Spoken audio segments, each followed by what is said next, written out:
When I was 18 years old, my mother stood in our living room and told her prayer circle that I was the family mistake.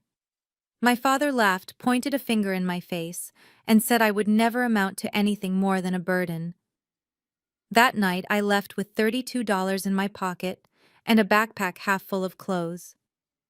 12 years later, the same people who threw me away like garbage showed up at my front door shivering in the rain, begging me to let them in. They had no idea that the mansion they were standing in front of belonged to me, or that the woman they were about to hand their wet coats to was not a servant, but the CEO of a multi-million-dollar logistics empire. My name is Nia. I am 30 years old, and this is the story of how my family tried to destroy me for the second time, only to find out that I had become the one thing they could never control.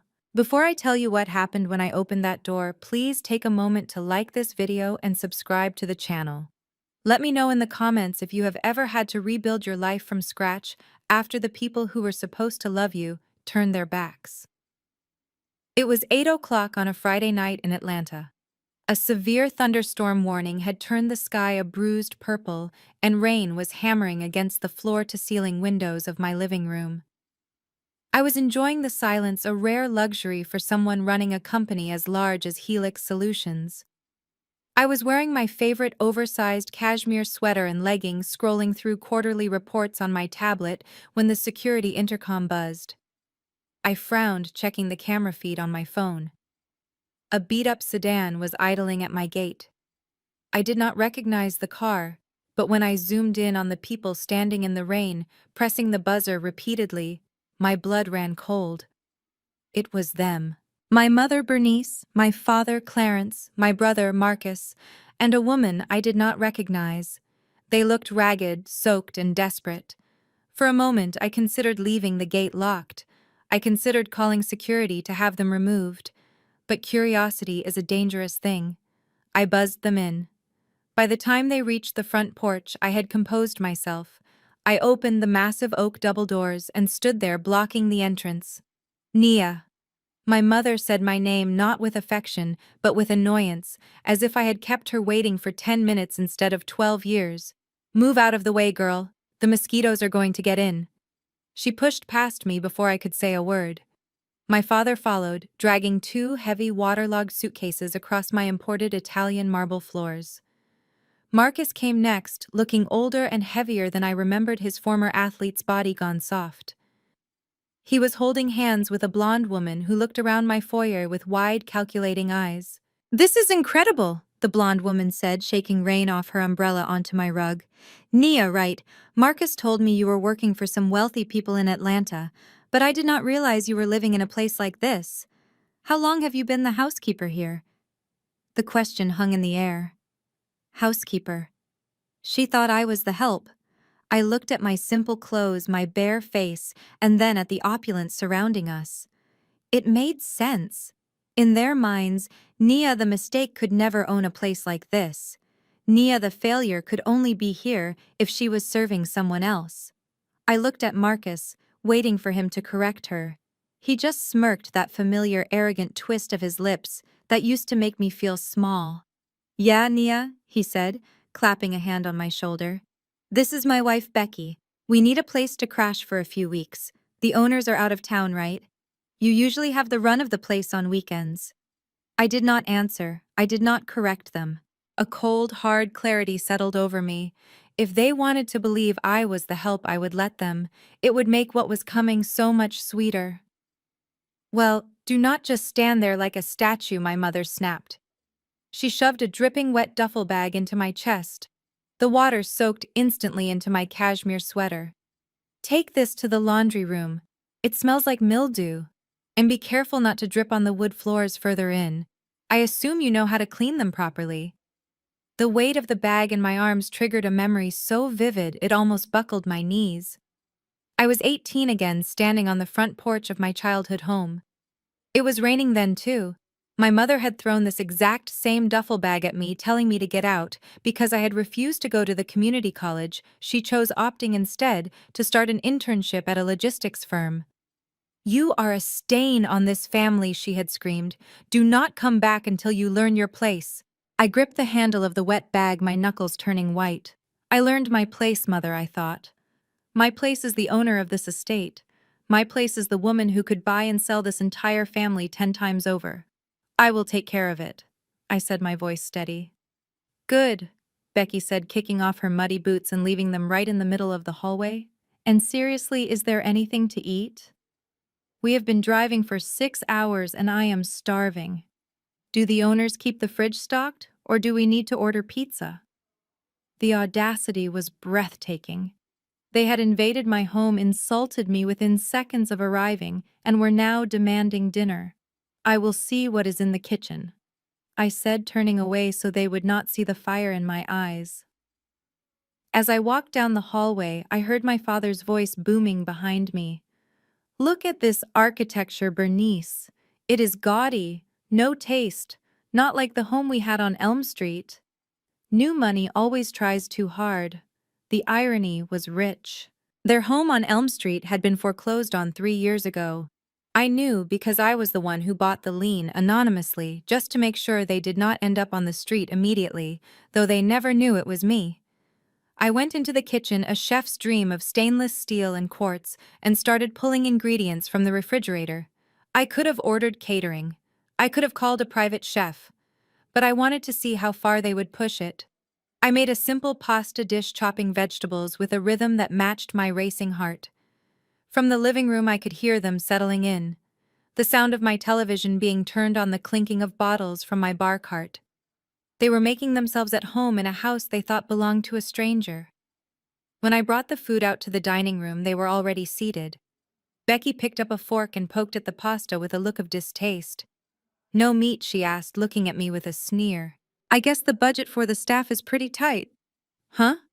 I am pregnant, Nia. I need protein. You cannot expect me to eat peasant food. There is chicken in the sauce, I said, setting a pitcher of water on the table.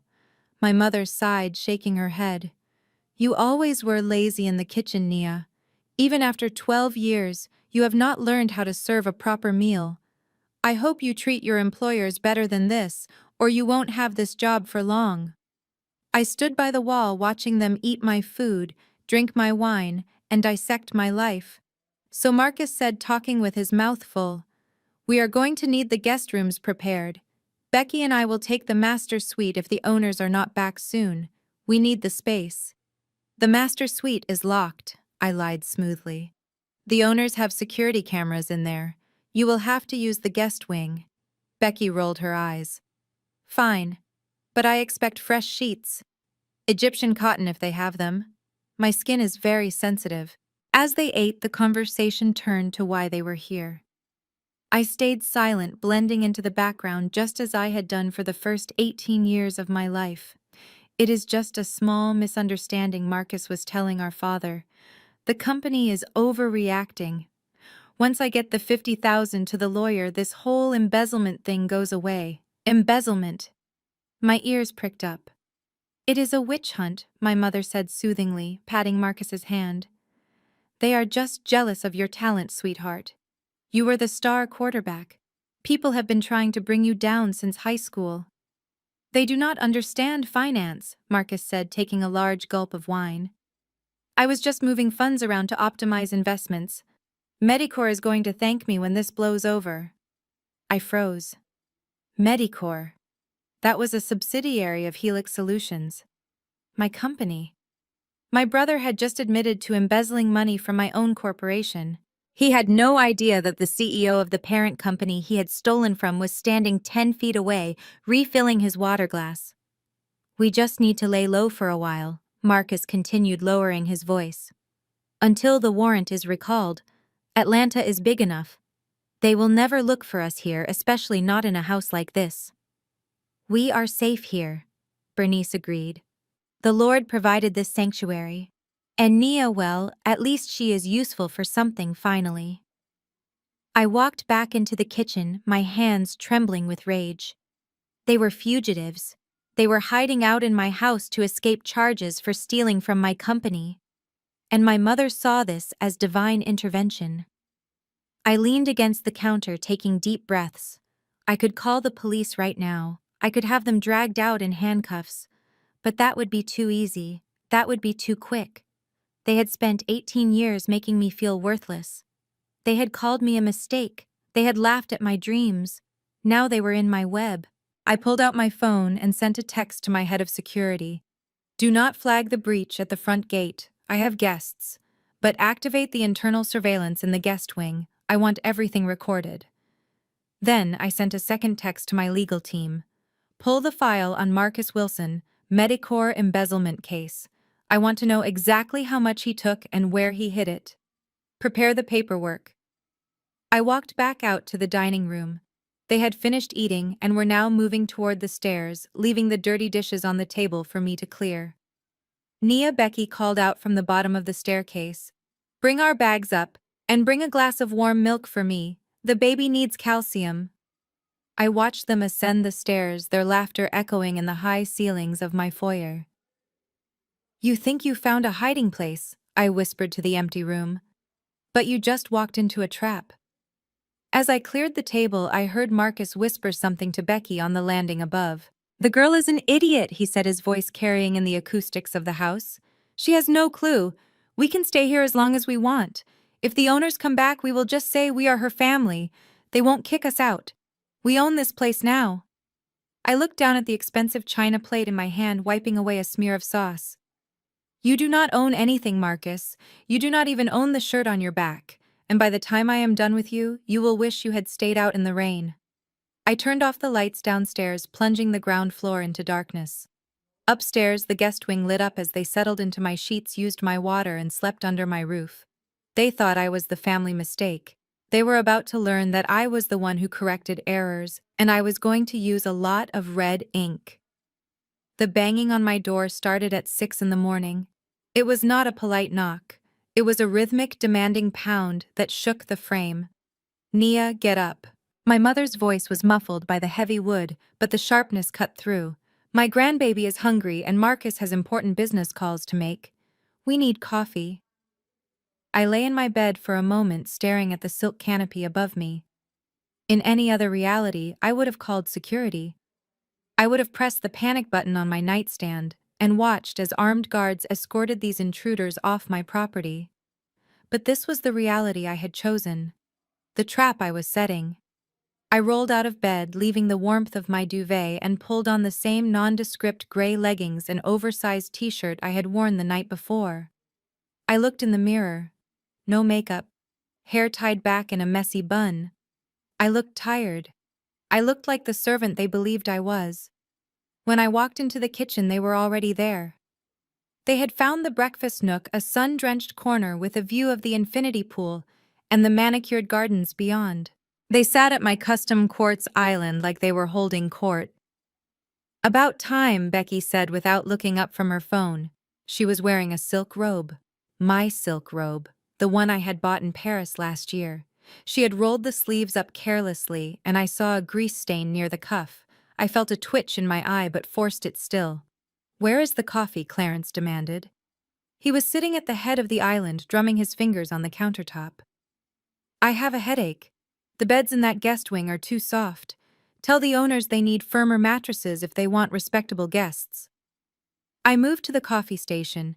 It was a $5,000 Italian espresso machine, capable of making barista-quality drinks with a single touch. But I did not use the touchscreen. I opened the cabinet and pulled out a jar of instant coffee I kept for emergencies or for contractors. I spooned the brown dust into a carafe and poured hot water over it. While the coffee dissolved, I started on the food. I pulled eggs, bacon, and artisanal bread from the refrigerator. This orange juice, Becky said, holding up a glass bottle I had left out. Is this from concentrate? It looks thick. I only drink fresh squeezed. The baby does not like preservatives. It was cold-pressed juice from a local organic market. It cost $12 a bottle. It is what was in the fridge, I said, cracking eggs into a bowl. Well, when you go shopping today, get the good stuff, Becky snapped. And get some turkey bacon. This pork stuff is going to make me fat. Marcus likes his women slim. She reached over and squeezed Marcus's bicep. My brother grinned, looking tired and puffy around the eyes. Yeah, Nia, get the good stuff. I gave you the card last night. Do not be cheap. I almost laughed. They were using my money to tell me not to be cheap with my own groceries. I served the food in silence. Scrambled eggs, crispy bacon toast. It was a breakfast fit for a king cooked by a CEO. Clarence took a sip of the instant coffee and grimaced, slamming the mug down. God almighty, Naya. What is this mud? It is coffee, Dad. I said the word feeling foreign on my tongue. It is swill, he corrected. 12 years. You have been gone 12 years, supposedly working in service, and you cannot even brew a decent cup of coffee. I guess we were right. You really do not have a knack for anything, do you? He looked at Bernice, seeking validation. I told you, Bernice said, picking at her eggs. She never had the domestic touch. Diane could cook a 3-course meal by the time she was 12. Nia could barely boil water without burning the pot. There it was, the comparison. Even when I was serving them, I was being measured against a ghost of perfection. It is embarrassing, really. Clarence continued, speaking about me as if I were not standing 3 feet away refilling his water glass. If the owners of this house knew how incompetent their help was, you would be out on the street in a heartbeat. You are lucky they are gone. You are lucky we are here to tolerate this mediocrity. I kept my face blank. I was good at this. I had practiced this face for 18 years before I escaped. You know, Becky said, chewing with her mouth open. Marcus told me about why you left. The family mistake. That is what they called you, right? The room went quiet, but it was not an awkward silence. It was a comfortable one. They were comfortable discussing my trauma. It was not just a name. Bernice sighed, looking out the window at my pool. It was the truth. Some children are blessings, some are lessons. Nia was a burden. She never fit in. Too quiet, too dark, too stubborn. And then she refused to go to college. Can you imagine? We gave her an opportunity, and she threw it in our faces to go work in a warehouse. It was a logistics internship, I said softly. A warehouse, Bernice corrected sharply. Packing boxes, like a common laborer. It broke my heart. I told the church group she had gone away to study abroad just to save face. I could not let them know my daughter was a dropout. And look where it got her, Marcus laughed, gesturing around the kitchen with his fork. 30 years old, unmarried, no kids, living in someone else's house cleaning up their messes, while I am about to close a deal that will set us up for life. He leaned back, looking satisfied. Medicor is just the beginning, he bragged to our father. Once this capital flows in, I am looking at real estate. Maybe I will buy a place like this. But with better taste. This decor is too cold. I gripped the edge of the counter until my knuckles turned white. He was talking about the money he stole from me. The money that was currently being tracked by the FBI. He was planning his future with the ashes of my company. You have always been the smart one, Marcus Clarence said, beaming. We knew it. That is why we invested everything in you. Nia. Well, Nia was just practice. Practice. I was practice. You know, Becky said, pushing her plate away, half-eaten. It is actually kind of sad, seeing her like this. I mean, look at her clothes. Look at her hands. She has nothing. She stood up and walked over to me. She smelled of my expensive body wash. She reached out and patted my cheek, a gesture so patronizing it took every ounce of my self-control not to slap her hand away. Do not worry, Nia. Once Marcus gets his money, maybe we can hire you. You are not great, but family is family, right? We could use a nanny, someone to change diapers. You are probably used to cleaning up poop. Laughter rippled through the kitchen. My mother, my father, my brother. Laughing at the idea of me scrubbing their child's filth. I turned away, walking toward the sink to hide the shaking in my hands. I needed a distraction. I needed a moment to breathe before I did something that would ruin the plan. My eyes fell on the small flat-screen television mounted under the cabinet. I usually kept it on the financial news in the mornings. It was currently muted, showing the local Atlanta broadcast. I froze. The screen was split. On the left was a news anchor looking serious. On the right was a photograph.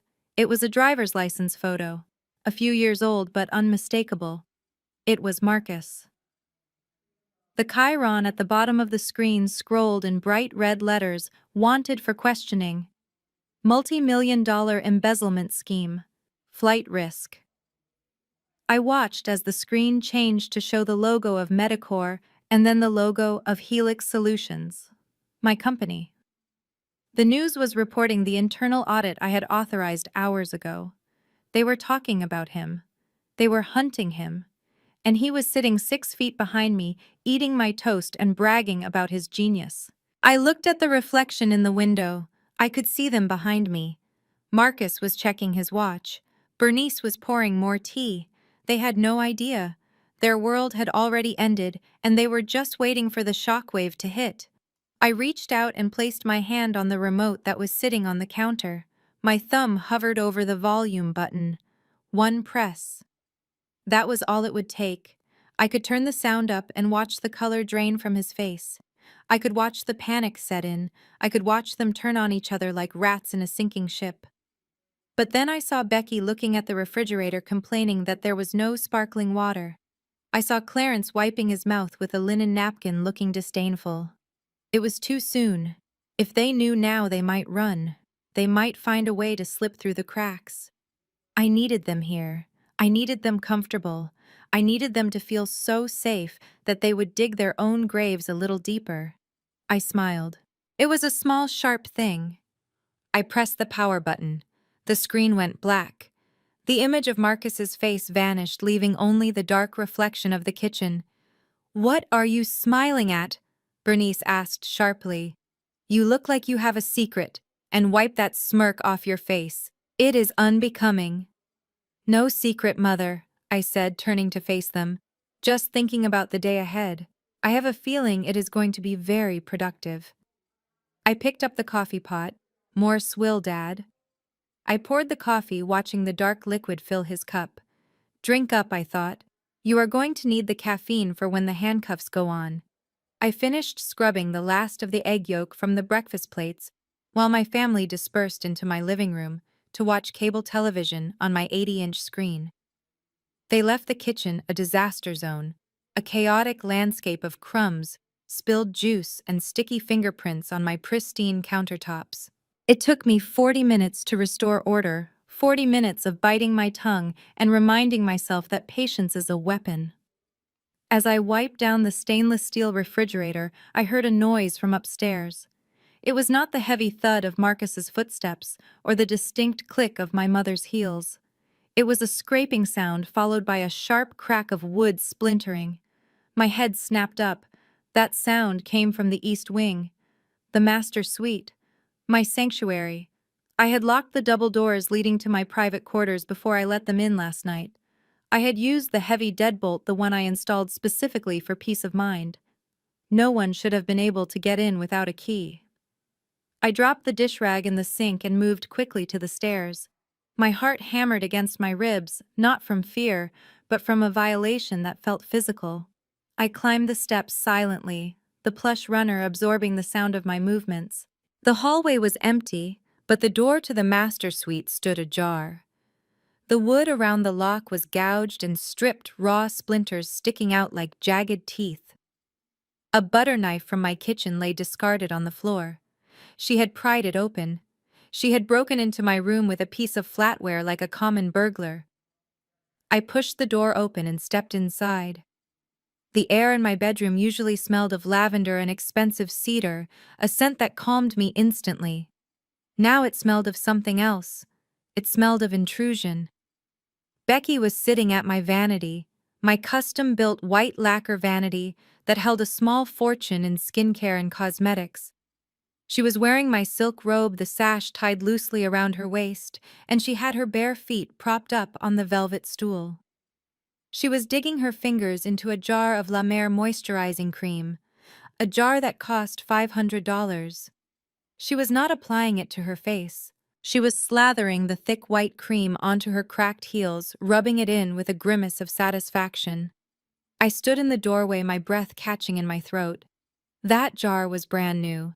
I had treated myself to it after closing the Medicor acquisition, the very company my brother had stolen from. And now his wife was using it as foot cream. She saw me in the mirror and didn't even jump. She just continued massaging her foot, making eye contact with my reflection. "Took you long enough," she said, her voice dripping with boredom. "I was about to come down and ring that little bell for service. Do you have a pumice stone? My feet are killing me from that drive. Marcus drives like a maniac." I walked further into the room, my eyes fixed on the jar in her hand. She had scooped out nearly half of it. $250 worth of product gone in seconds. "You are not supposed to be in here," I said, my voice low. "This room is locked for a reason." Becky laughed, a short, sharp sound. "Locks are for people who don't belong, Nia. We are guests. Family of the help, sure, but guests nonetheless. Besides, I needed to freshen up. The bathroom in that guest wing is tiny. This one has a jacuzzi. I'm going to use it later." She dipped her fingers back into the jar, scooping out another glob. "You know," she said, examining the cream on her fingers, "this stuff is expensive. I have seen it in magazines. It is supposed to be a miracle worker." She looked at me, then really looked at me, her eyes traveling up and down my plain clothes and my makeup-free face. A cruel little smile played on her lips. "It is a shame, really," she sighed. "I bet the lady of the house has shelves full of this stuff. And here you are, looking like you washed your face with dish soap." She rubbed the cream into her ankles. "But honestly, Nia, it would be wasted on you anyway. Products like this, they are designed for delicate skin. You know, skin that needs protection. Your skin, well, it is different. It is thick, rough. You people age differently, right? You do not need the high-end stuff. Vaseline works just fine for you." The racism was casual, wrapped in a fake observation, but it hit its mark. She was telling me I was too black, too poor, too beneath her to deserve luxury. She was sitting in my chair, using my hard-earned success to moisturize her feet, and telling me I wasn't worthy of it. The rage that flared in my chest was so hot, it almost blinded me. I wanted to grab her by that stolen silk robe and drag her out of my house. I wanted to scream that I owned the company that made the packaging for that cream. I wanted to show her my bank balance and watch her face crumble. But I couldn't. Not yet. If I exploded now, the game was over. Marcus would run. My parents would play the victim. I needed them to dig the hole deeper. I forced my hands to unclench. I forced my face into a mask of terrified servitude. "You need to put that back," I whispered, injecting a tremor of fear into my voice. "Please, Becky.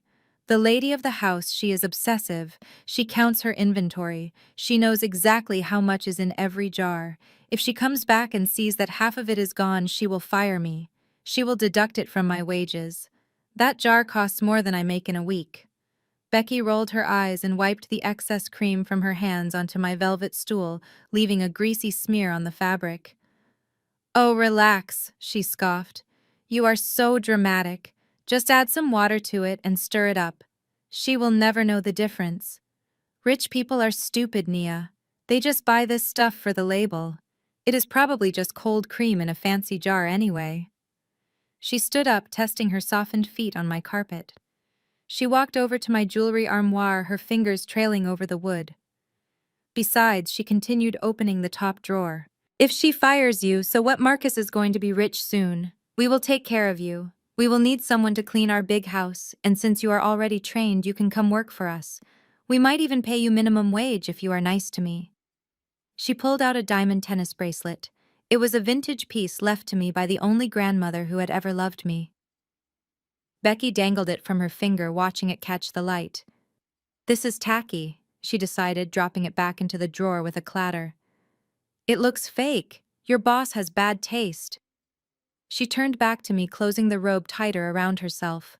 "Now get out. I want to take a bath. And bring me a glass of champagne. The good stuff from the cellar, not whatever swill you served at dinner. And do not disturb me for an hour." She shooed me away with her hand like I was a fly. I turned and walked out of the room. I did not look back at the broken door frame. I did not look back at the greasy stain on my velvet stool. I walked down the hall, my footsteps heavy and deliberate. She thought I was powerless. She thought I was nothing. She had violated my sanctuary, insulted my heritage, and damaged my property, all while thinking she was doing me a favor. I walked past the guest wing where I could hear Marcus snoring. I walked past the living room where my parents were arguing about which channel to watch. I went into the laundry room, a small soundproof space off the kitchen. I pulled my phone from my pocket. My hands were steady now. The rage had cooled into something solid and sharp like a blade.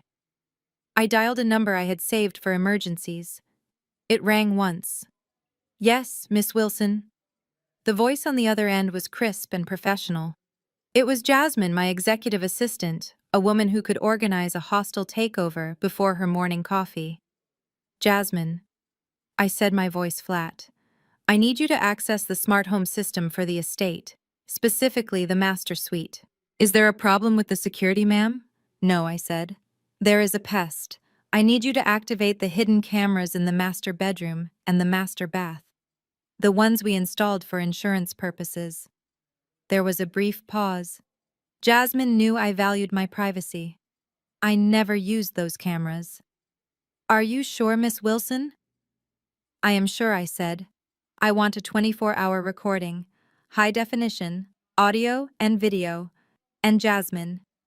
Yes, I want everything backed up to a secure server, every second. If she touches a single earring, if she opens a single drawer, if she steals so much as a cotton ball, I want it recorded. I want evidence that will stand up in a court of law." "Understood," Jasmine said, her tone shifting from assistant to co-conspirator. "It is done. The feed is live. Do you want me to send it to your tablet?" "Yes," I said. "And Jasmine, call the legal department.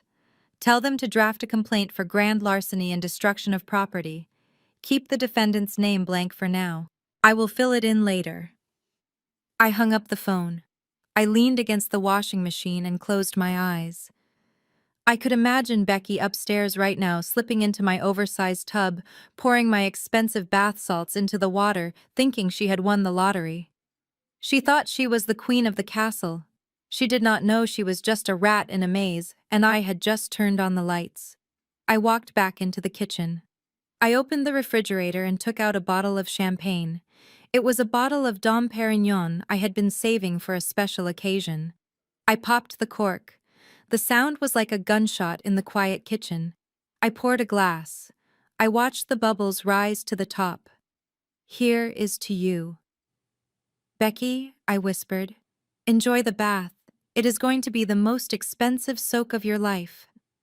I put the glass on a silver tray and started up the stairs. I was the maid today, but tomorrow I would be the executioner, and I always finished the job. Sunday morning arrived not with peace, but with the aggressive sound of gospel music blasting from the guest wing.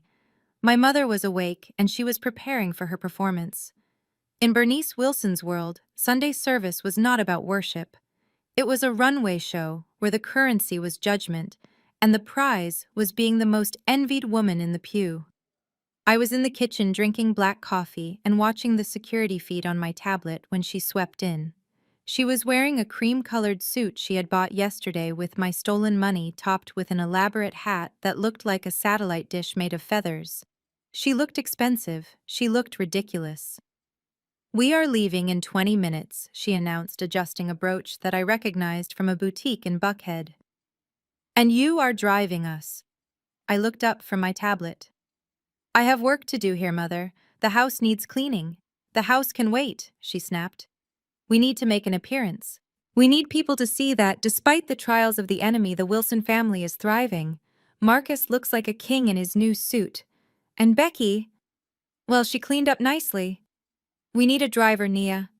We cannot pull up to Greater Ebenezer in that rental car. It screams poverty. We will take the big black SUV in the garage. The keys are usually in the drawer by the door." She wanted to pull up in my Range Rover Autobiography. She wanted to step out of a $200,000 vehicle driven by her daughter, whom she would introduce as the help to prove to her old prayer circle that she had not lost her touch. "Fine," I said, setting my mug down. "I will drive you." "Good," she said, looking me up and down with a sneer. "And try to do something with yourself. You look like you just rolled out of a gutter. Wear something nondescript. I do not want you embarrassing us. You can wait in the car during the service or sit in the back overflow room. Just do not sit with us." I put on a simple black dress, the kind a grieving widow or a servant might wear. I pulled my hair back tight. I grabbed the keys to my own car and walked out to the driveway. The drive to the church was a masterclass in delusion. Marcus sat in the passenger seat, fiddling with the climate control and complaining that the seat warmer was too hot. Becky and my parents were in the back criticizing the Atlanta traffic and speculating on who would be at the service. When we pulled up to the church, it was a scene. Greater Ebenezer was the kind of megachurch where the parking lot looked like a luxury car dealership. Valets were running back and forth. Women in Sunday best were navigating the asphalt in 6-inch heels. I pulled the Range Rover up to the curb. Marcus hopped out first, buttoning his stolen jacket, looking around to see who was watching. He offered a hand to Becky, who slid out trying to look like royalty, but stumbling slightly in her new, ill-fitting shoes. Bernice emerged last, pausing for effect. She scanned the crowd, her eyes locking onto a group of older women standing near the entrance. Her targets. "Nia, park the car and wait," she hissed at me through the window. "Or if you must come in, find a dark corner." I parked the car in the VIP lot. The attendant knew me. He started to wave, but I put a finger to my lips and shook my head. He looked confused but lowered his hand. I walked toward the church, staying a few paces behind my family. They had already engaged the group of women. I recognized Mrs. Gable and Mrs. Johnson, the church gossips who had known my mother for 30 years. Bernice, Mrs. Gable shrieked, her jewelry clanking as she moved. "We heard you moved to Atlanta. And look at you, you look prosperous." "God has been good," Bernice said, assuming a humble pose that was anything but. "We are just blessed to be here with our son. You remember Marcus?" She gestured to Marcus, who flashed his winning, fraudulent smile. "He is the chief financial officer for a major medical firm now."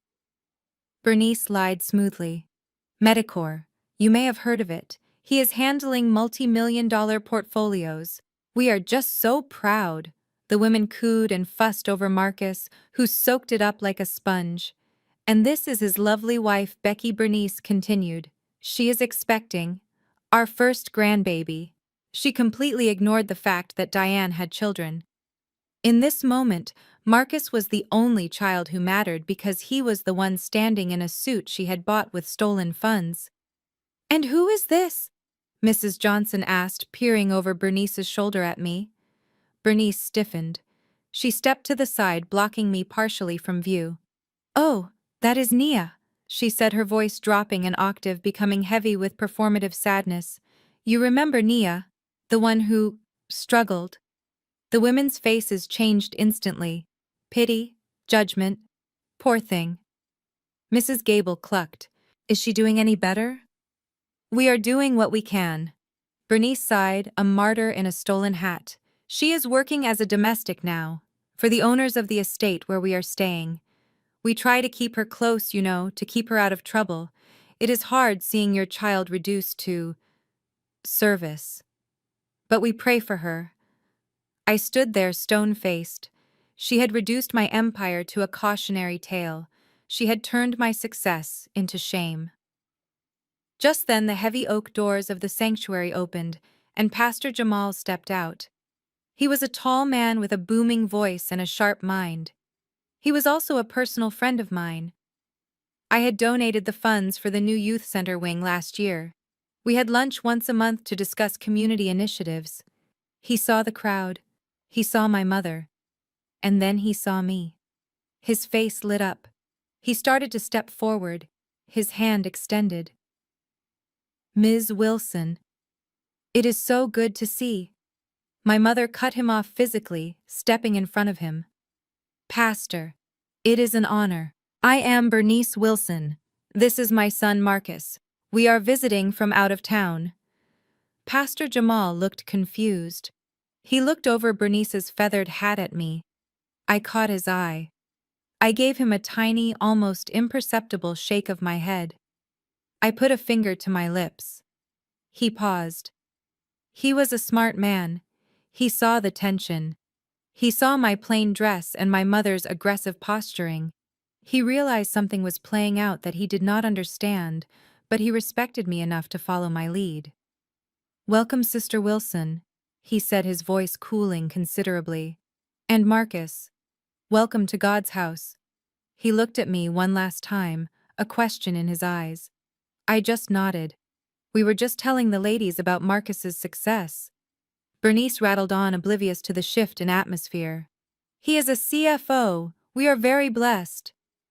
"That is wonderful," Pastor Jamal said dryly. "We are always happy to have prosperous guests." He turned and went back inside, leaving my mother beaming. She thought she had impressed him. She didn't know she had just snubbed the woman who paid for the roof over his head.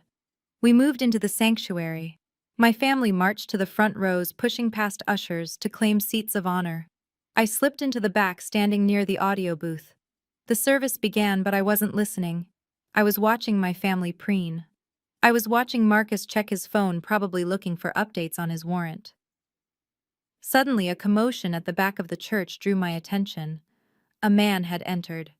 He was dressed in a suit that cost more than my car. He moved with the arrogance of a man who owned everything he looked at. It was Desmond Vance. Desmond was my biggest competitor in the logistics game. He was ruthless, sharp, and hated my guts because I had beaten him to the Medicore acquisition. He knew my face, he knew my name, and he knew exactly how much I was worth. He scanned the room looking for someone, probably a business associate. His eyes swept over the congregation and landed on me. He stopped. He blinked. Then a slow, cruel smile spread across his face. He walked over to me, ignoring the ushers. "Well, well," he whispered, his voice carrying in the quiet lull between songs. "If it isn't the Queen of Helix. What are you doing hiding in the back? Nia, did you lose a bet?" I stiffened. "Hello, Desmond." He looked at my plain dress. He looked at my lack of jewelry. "Playing undercover boss," he sneered. "Or did the market finally catch up to you? You look quaint."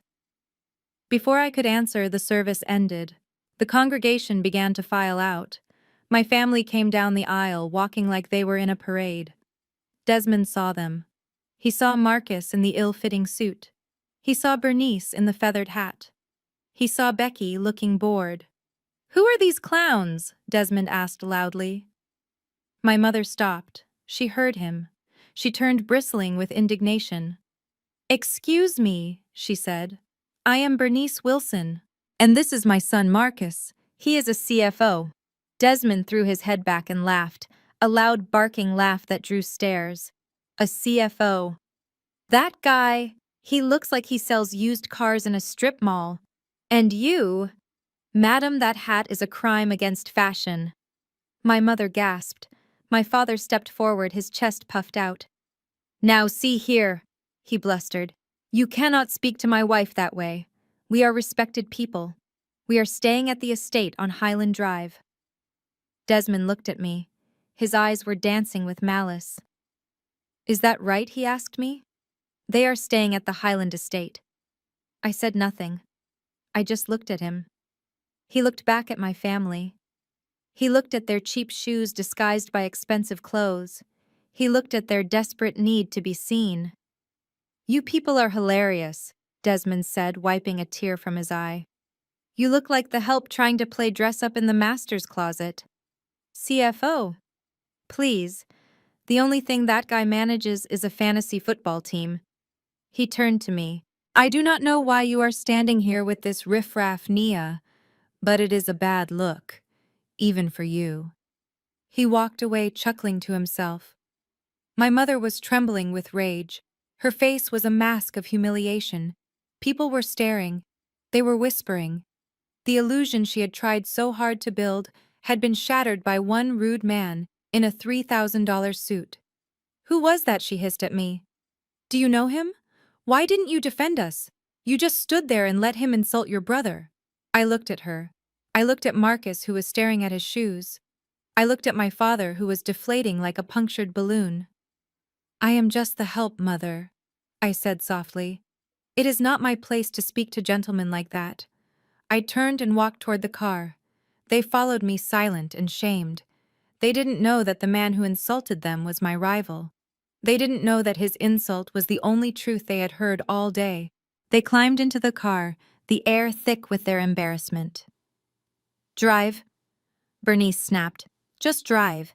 I put the car in gear. The Sunday service showdown was over. They had lost. And they didn't even know who had really beaten them.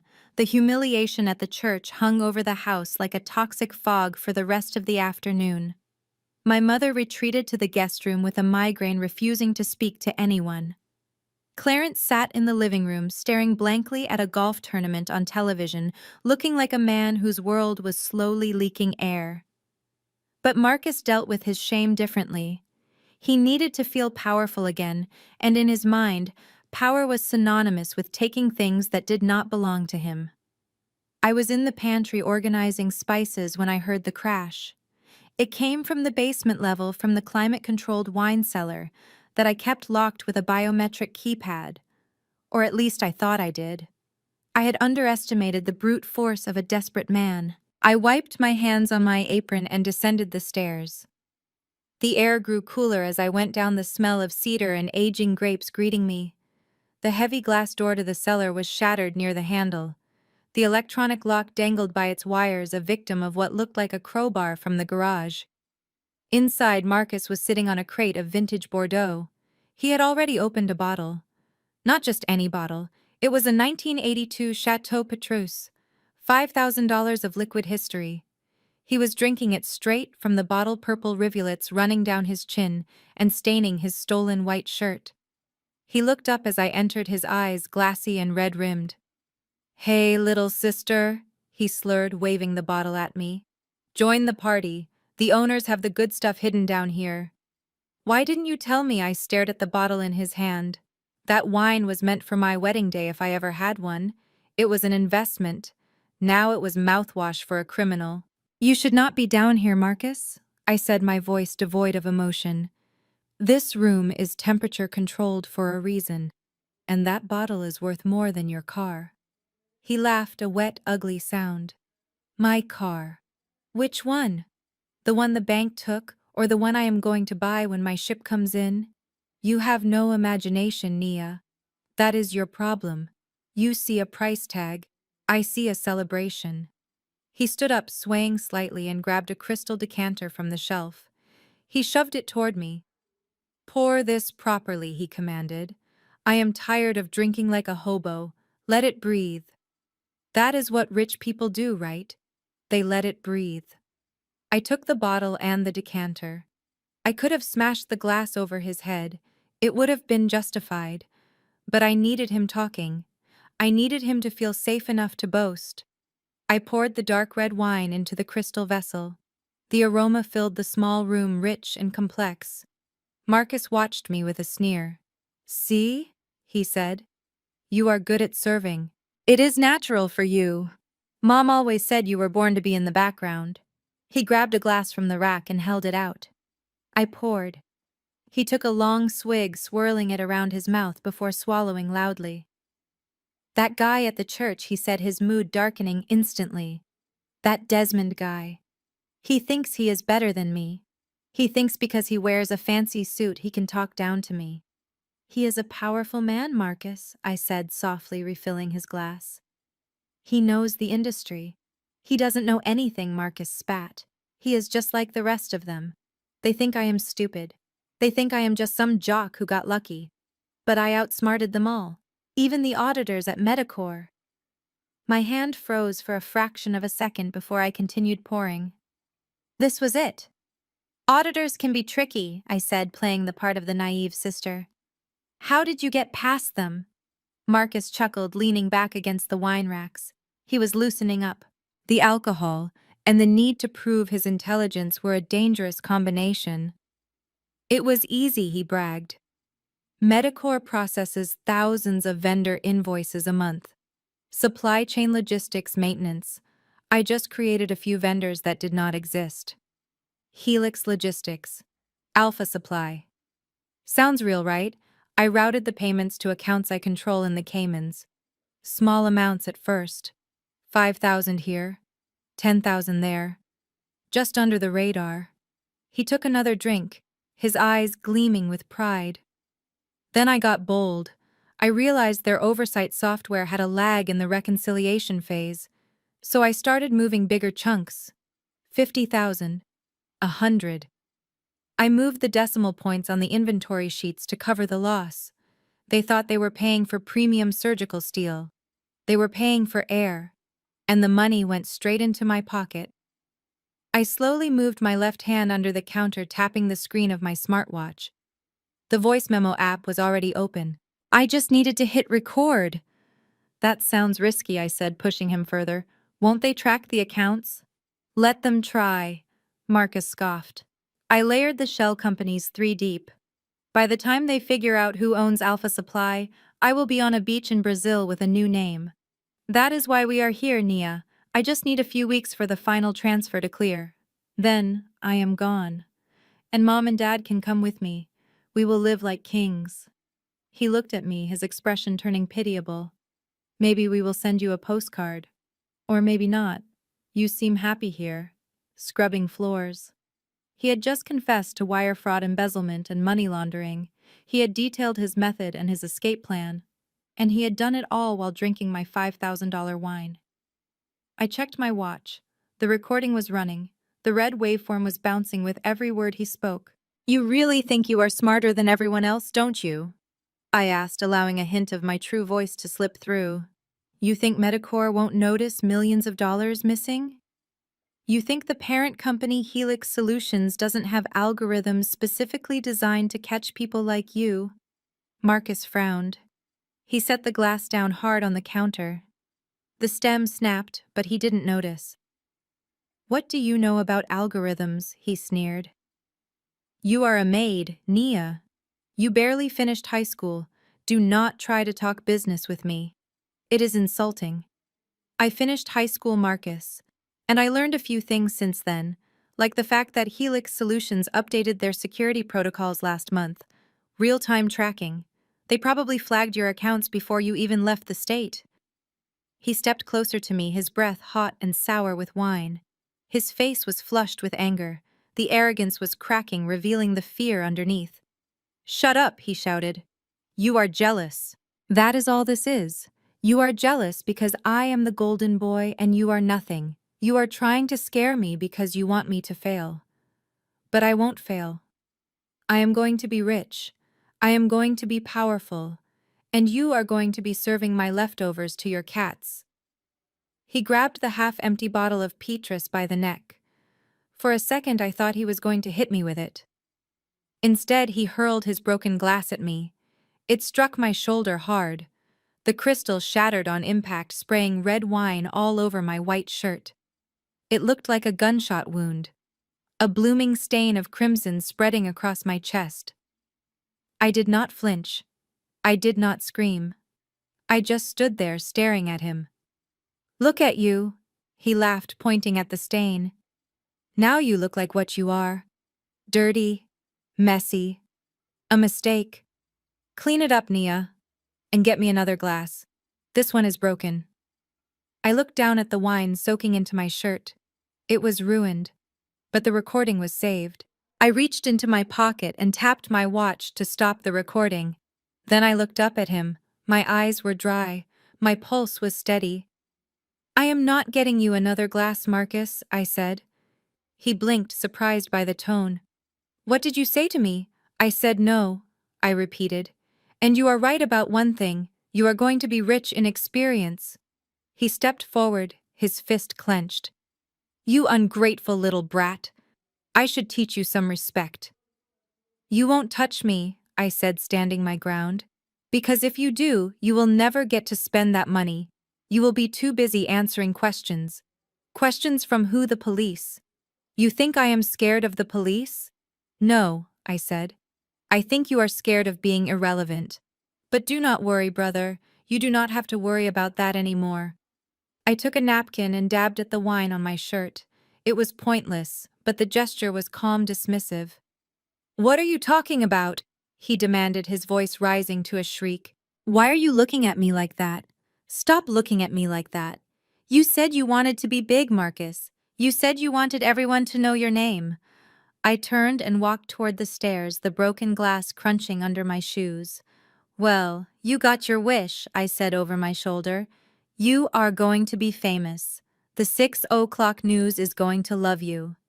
I left him standing in the wreckage of the cellar, holding a bottle he could not finish, screaming at a sister he did not know. He thought he was the predator. He didn't know he was already in the cage. Part 7. The Unexpected Visitor. The doorbell rang at 10 in the morning. I was in the living room vacuuming the rug while my mother watched a talk show with the volume turned up high enough to rattle the windows. Becky was painting her nails on the coffee table, the smell of acetone warring with the lingering scent of stale wine from the night before. "Nia, get that," Bernice barked without looking away from the screen. "And if it is the delivery man, tell him to go to the side entrance. I do not want tracked mud in here." I turned off the vacuum and walked to the door. I knew who it was. I had texted Jasmine an hour ago to bring the final dossier. I opened the door to find Jasmine standing there. She looked like she had just stepped off a runway. She was wearing a structured blazer that I knew cost $3,000, tailored trousers, and red-bottomed heels that clicked sharply against the porch stone. She held a thick manila envelope in one manicured hand and a designer handbag in the other. "Delivery for the staff," Jasmine said, her voice dripping with amusement as she looked me up and down in my servant's attire. "You look tired, Nia. Rough night?" "You have no idea," I muttered, stepping aside to let her in. "Come in, but be careful. The animals are restless." Jasmine stepped into the foyer, the heels clicking loudly on the marble. The sound drew the attention of the vultures in the living room. Becky looked up from her nails, blowing on them to dry the polish. Her eyes widened when she saw Jasmine scanning her from head to toe with a look of instant, jealous appraisal. "Who is this?" Becky asked, her voice shrill. "Another maid. Did the agency send reinforcements because you cannot handle the cleaning by yourself, Nia?" I saw Jasmine's jaw tighten. She was the chief operations officer of a Fortune 500 company. She had fired people for looking at her the wrong way. Being called a maid by a woman wearing stolen shoes was not in her job description. "This is Jasmine," I said quickly, stepping between them. "She works with me. She just dropped off some paperwork for the house." Becky stood up, walking over to us with a critical sneer. She circled Jasmine like a shark, looking at the handbag, then at the shoes. "Nice bag," Becky said, reaching out to touch the leather strap of Jasmine's authentic Hermes. "Chinatown special. It is a good knockoff. The stitching is almost straight. You girls really spend your whole paycheck trying to look like us, don't you?" Jasmine pulled the bag away, her eyes flashing dangerous fire.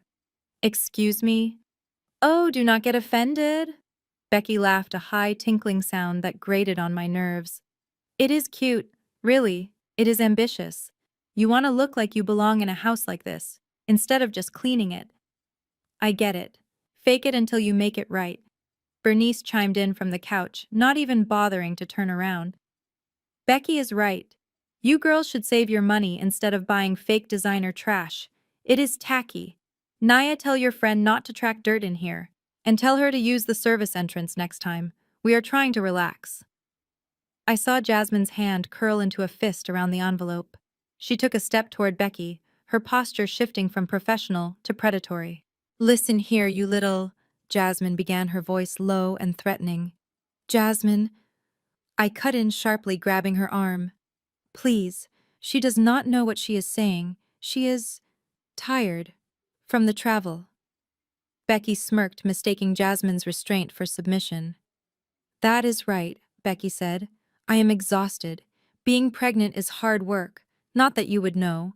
You look like the career type. Single, lonely, spending all your money on fake purses to fill the void." She looked around the room and spotted a bag of trash I had tied up but hadn't taken out yet because I was vacuuming. "Since you are here," Becky said, pointing a manicured finger at the garbage bag, "and you are clearly heading out, take that trash with you. It is stinking up the room. Be useful since you are already dressed for the street." The silence that followed was deafening. Jasmine looked at the trash bag. Then she looked at Becky. Then she looked at me. I could see the calculation in her eyes. She wanted to destroy this woman. She wanted to buy the building Becky lived in and evict her. She wanted to ruin her life with a single phone call. Take the trash, Becky repeated, enunciating every word like she was speaking to a child. I squeezed Jasmine's arm hard, a silent plea. Not yet. Don't blow my cover. The payoff is coming. Jasmine took a deep breath. She exhaled slowly through her nose. She forced a smile that was terrifying in its artificiality. Of course, Jasmine said, her voice ice cold. I would be happy to take out the trash. I specialize in waste management. She did not pick up the bag. She just stared at Becky, until Becky looked away, suddenly uncomfortable, under the intensity of the gaze. Naya, Jasmine said, turning her back on my sister-in-law. I need you to sign for these papers. It is urgent. She marched toward the kitchen, away from the living room. I followed her, grabbing the trash bag on my way just to keep the peace. Once we were behind the swinging door of the kitchen, Jasmine exploded. You have got to be kidding me, she hissed, slamming the envelope onto the counter. Who is that? Who does she think she is? I have shoes worth more than her entire existence. A knockoff. She called my Birkin a knockoff. Nia, let me end her. Let me call the police right now. I will have her arrested for breathing my air. Calm down, I whispered, pouring her a glass of water. She is ignorant. She is a gnat. You cannot swat a gnat with a sledgehammer. You have to wait until it lands. Jasmine drank the water in one gulp, her hands still shaking with rage. You have the patience of a saint, she said, or a sociopath.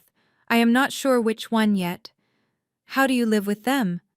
They are monsters. They are my family, I said, the word tasting bitter. Or they were. Now they are just targets. Well, the target is painted, Jasmine said, tapping the envelope. This is everything you asked for. The forensic accounting on Medicor. The wire transfers Marcus made. We found the shell companies. He was not even smart about it, Nia. He used his own initials for the LLCs, MW Global, Marcus Wilson Global. He transferred $200,000 directly from the company accounts to an offshore bank that cooperates with the IRS. I opened the envelope and scanned the documents. It was all there. The trail of breadcrumbs leading straight to my brother's greed. And there is more, Jasmine said, her voice dropping to a conspiratorial whisper. We found the document he tried to delete, the one where he forged the CFO's signature to authorize the transfers. That is forgery, wire fraud, and embezzlement. We have him on federal charges, Nia. He is looking at 20 years minimum. I looked at the papers. It was a death sentence for his life as a free man. Did he sign the new contract? I asked. He did, Jasmine said, a wicked grin spreading across her face. He thought he was signing a non-disclosure agreement to protect his investments from the audit. He didn't read the fine print. He admitted to the transfers in writing, claiming they were authorized bonuses. He basically signed a confession, thinking it was a shield. She leaned in close, her eyes gleaming. The legal team is ready. The FBI has been notified of the irregularities, but we haven't given them the name yet. We are holding the trigger. Just say the word, Naya. Do you want me to call them now? We can have the feds storm this house in 20 minutes. We can drag him out in handcuffs right in front of your mother. I looked through the kitchen window at the backyard. Marcus was out there by the pool smoking a cigar he had stolen from my humidor, talking loudly on his phone. He looked relaxed. He looked like he had gotten away with it. If I arrested him now, it would be over. He would go to jail. My parents would cry. Becky would play the victim. It would be a mess, but it would be justice. But it wouldn't be enough. They still thought they were better than me. They still thought I was the failure. I needed them to see me. I needed them to know exactly who was taking them down. I needed the stage. No, I said, closing the folder. Not yet. It is too quiet. I want an audience. The gala, Jasmine realized, nodding slowly. You want to do it at the gala. The Business Innovators Gala, I said. Tomorrow night. Everyone will be there. The board, the investors, the press, and my family. You are going to take them. They are dying to go, I said. Marcus thinks he can find the owner of this house there and blackmail him with the stolen documents. He wants to go to the ball, so I am going to be his fairy godmother. Jasmine laughed a dark, delighted sound. You are terrifying, she said. Remind me never to cross you. You are loyal, I said. You have nothing to worry about. We heard the kitchen door swing open. Becky stood there looking suspicious. What are you two whispering about? She demanded. And why is the trash still here? I told you to take it out. Jasmine straightened her blazer. She picked up her bag and walked toward the back door. She stopped in front of Becky and looked her dead in the eye. Enjoy your stay, Jasmine said. It is going to be very memorable. She walked out, her heels clicking on the patio. Becky looked at me. Your friends are weird and rude. You need better friends, Nia. I will work on that, I said, picking up the trash bag. Right after I take out the garbage. I walked past her, the folder tucked safely under my arm beneath the trash bag. I had the weapon. Now I just needed to set the scene. The gala was going to be a night to remember. I told my mother I had to run errands for the estate manager. It was a flimsy excuse, but Bernice was too busy admiring herself in the hallway mirror, wearing a silk scarf she had pilfered from my coat rack, to ask for details. I drove the rental sedan out of the gate, watching the rearview mirror until the house disappeared behind the trees. I did not go far. I parked around the corner in a cul-de-sac that offered a view of the service entrance and pulled out my tablet. The security feed was crisp and clear. I had cameras in every hallway, every common room, and crucially inside my private office on the second floor. I had left the house specifically to give them space. Rats do not come out when the cat is watching. They wait for the silence. It took less than 15 minutes. I watched on the screen as Marcus emerged from the guest wing. He was wearing the suit from yesterday, the jacket discarded, his shirt sleeves rolled up. He looked agitated. He paced the upstairs landing, checking his phone repeatedly. I knew what he was looking at. His bank accounts were frozen. His lawyer was likely ghosting him. He was cornered, and a cornered man looks for a door. He stopped in front of my office. The heavy oak door was locked just as I had left it. But locks in this house were designed to keep honest people out, or to delay the dishonest ones long enough for the cameras to catch them. Marcus called out to our father. Clarence appeared a moment later, looking nervous, glancing over the banister to ensure the downstairs was empty. They spoke in hushed tones that the hallway microphone picked up clearly. She is gone, Marcus said, gesturing at the door. This is the only room she never lets us in. The master suite was just clothes and jewelry. But this is where the business happens. What do you think is in there? Clarence asked, wiping sweat from his forehead. Money, Marcus said. Or something worth money. Safe codes, ledger books. The owner of this place is loaded, Dad. You saw the cars, you saw the wine. Men like that keep cash on hand, or they keep secrets. Either way, I need it. Marcus pulled a screwdriver from his back pocket. I recognized it from my kitchen utility drawer. He jammed it into the gap between the door and the frame. He was not a thief by trade, he was a thief by desperation, and his technique was brutal. He leaned his weight against the tool, grunting with effort. The wood groaned. Stop! Clarence hissed. You are going to break it. Nia will know. Let her know, Marcus spat. What is she going to do? Tell on us. She is terrified of losing her job. She will cover for us. She always does. With a loud crack, the wood splintered. The latch gave way. The door swung open. I watched them step into my sanctuary. My office was a space of dark wood, leather, and silence. It was where I had built Helix Solutions from a concept into a titan. The walls were lined with awards, but I had taken them down before they arrived, leaving only generic art. My desk was a massive slab of mahogany. And sitting right in the center of that desk, bathed in a pool of light from the window, was a single red folder. It was the bait. Marcus went straight for it. He didn't even look at the expensive computer or the safe in the corner. He saw the paper. He saw the red stamp that said, "Confidential." He opened it. I zoomed in on the camera feed. I could see his eyes scanning the documents. These were the merger files for Project Horizon, a land acquisition deal involving the rezoning of industrial parks in Savannah. It was a deal worth $40 million. It contained blueprints, financial projections, and a list of competitors who were trying to bid on the same land. "This is it," Marcus whispered. His hands were shaking. "Dad, look at this!" Clarence peered over his shoulder. "What is it, blueprints?" "It is insider information," Marcus said, his voice rising in excitement. "Look, Helix Solutions is buying up the entire waterfront. They are trying to keep it quiet so the prices do not spike. If this gets out, if a competitor finds out—" He looked up, his eyes manic. "We can sell this. We can sell this to the rival bidders, or we can go to this Helix company and tell them we will leak it unless they pay us a consulting fee." He had no idea that Helix was my company. He thought he had stumbled upon the homeowner's secret business dealings. He thought he had found leverage against a stranger. "This is dangerous, son," Clarence said, though he did not move to take the folder away. "This is corporate espionage." "It is survival," Marcus snapped. "I need 50 grand for the lawyer, Dad. Or I go to jail." "Do you want me to go to jail?" This file is my get-out-of-jail-free card." He pulled out his phone and started snapping pictures of the documents. Page after page. He was sloppy, he was rushing, but he was getting enough. I started the car.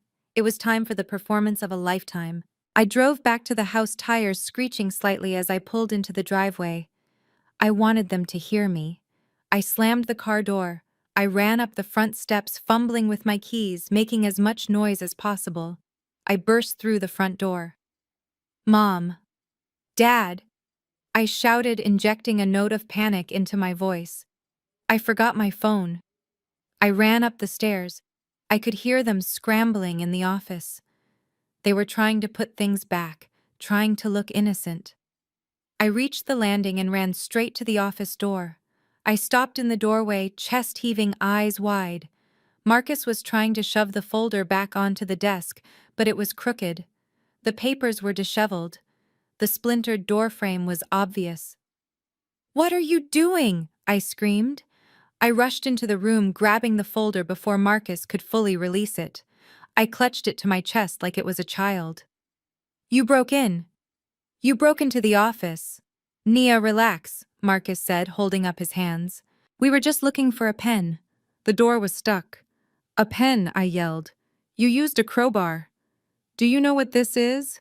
Do you have any idea what you just touched?" I looked at the folder, then back at them, letting the terror wash over my face. "This is his, the owner. He is not a good man, Marcus. He is dangerous. He told me if anyone ever saw these papers, he would know. He has cameras. He has people." I looked around the room wildly, as if searching for imaginary hitmen. "If he finds out you saw this, if he thinks you compromised his deal, he will kill me. He will literally kill me. And then he will come for you." My performance was working. Clarence looked pale. He backed away toward the door. "We didn't read it, Nia," he stammered. We saw the folder. We didn't know it was important." "You are lying," I cried. "I saw you with your phone, Marcus." "Did you take pictures?" "Tell me you didn't take pictures." Marcus's expression changed. He saw my fear, and just like that, he wasn't scared anymore. He was predatory. He saw weakness and he lunged for it. "So what if I did?" he said, his voice dropping to a sneer. He walked around the desk and sat in my chair.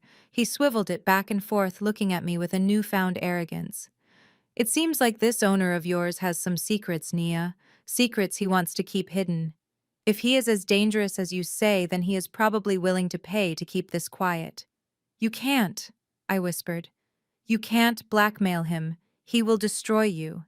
He is a businessman, Marcus scoffed.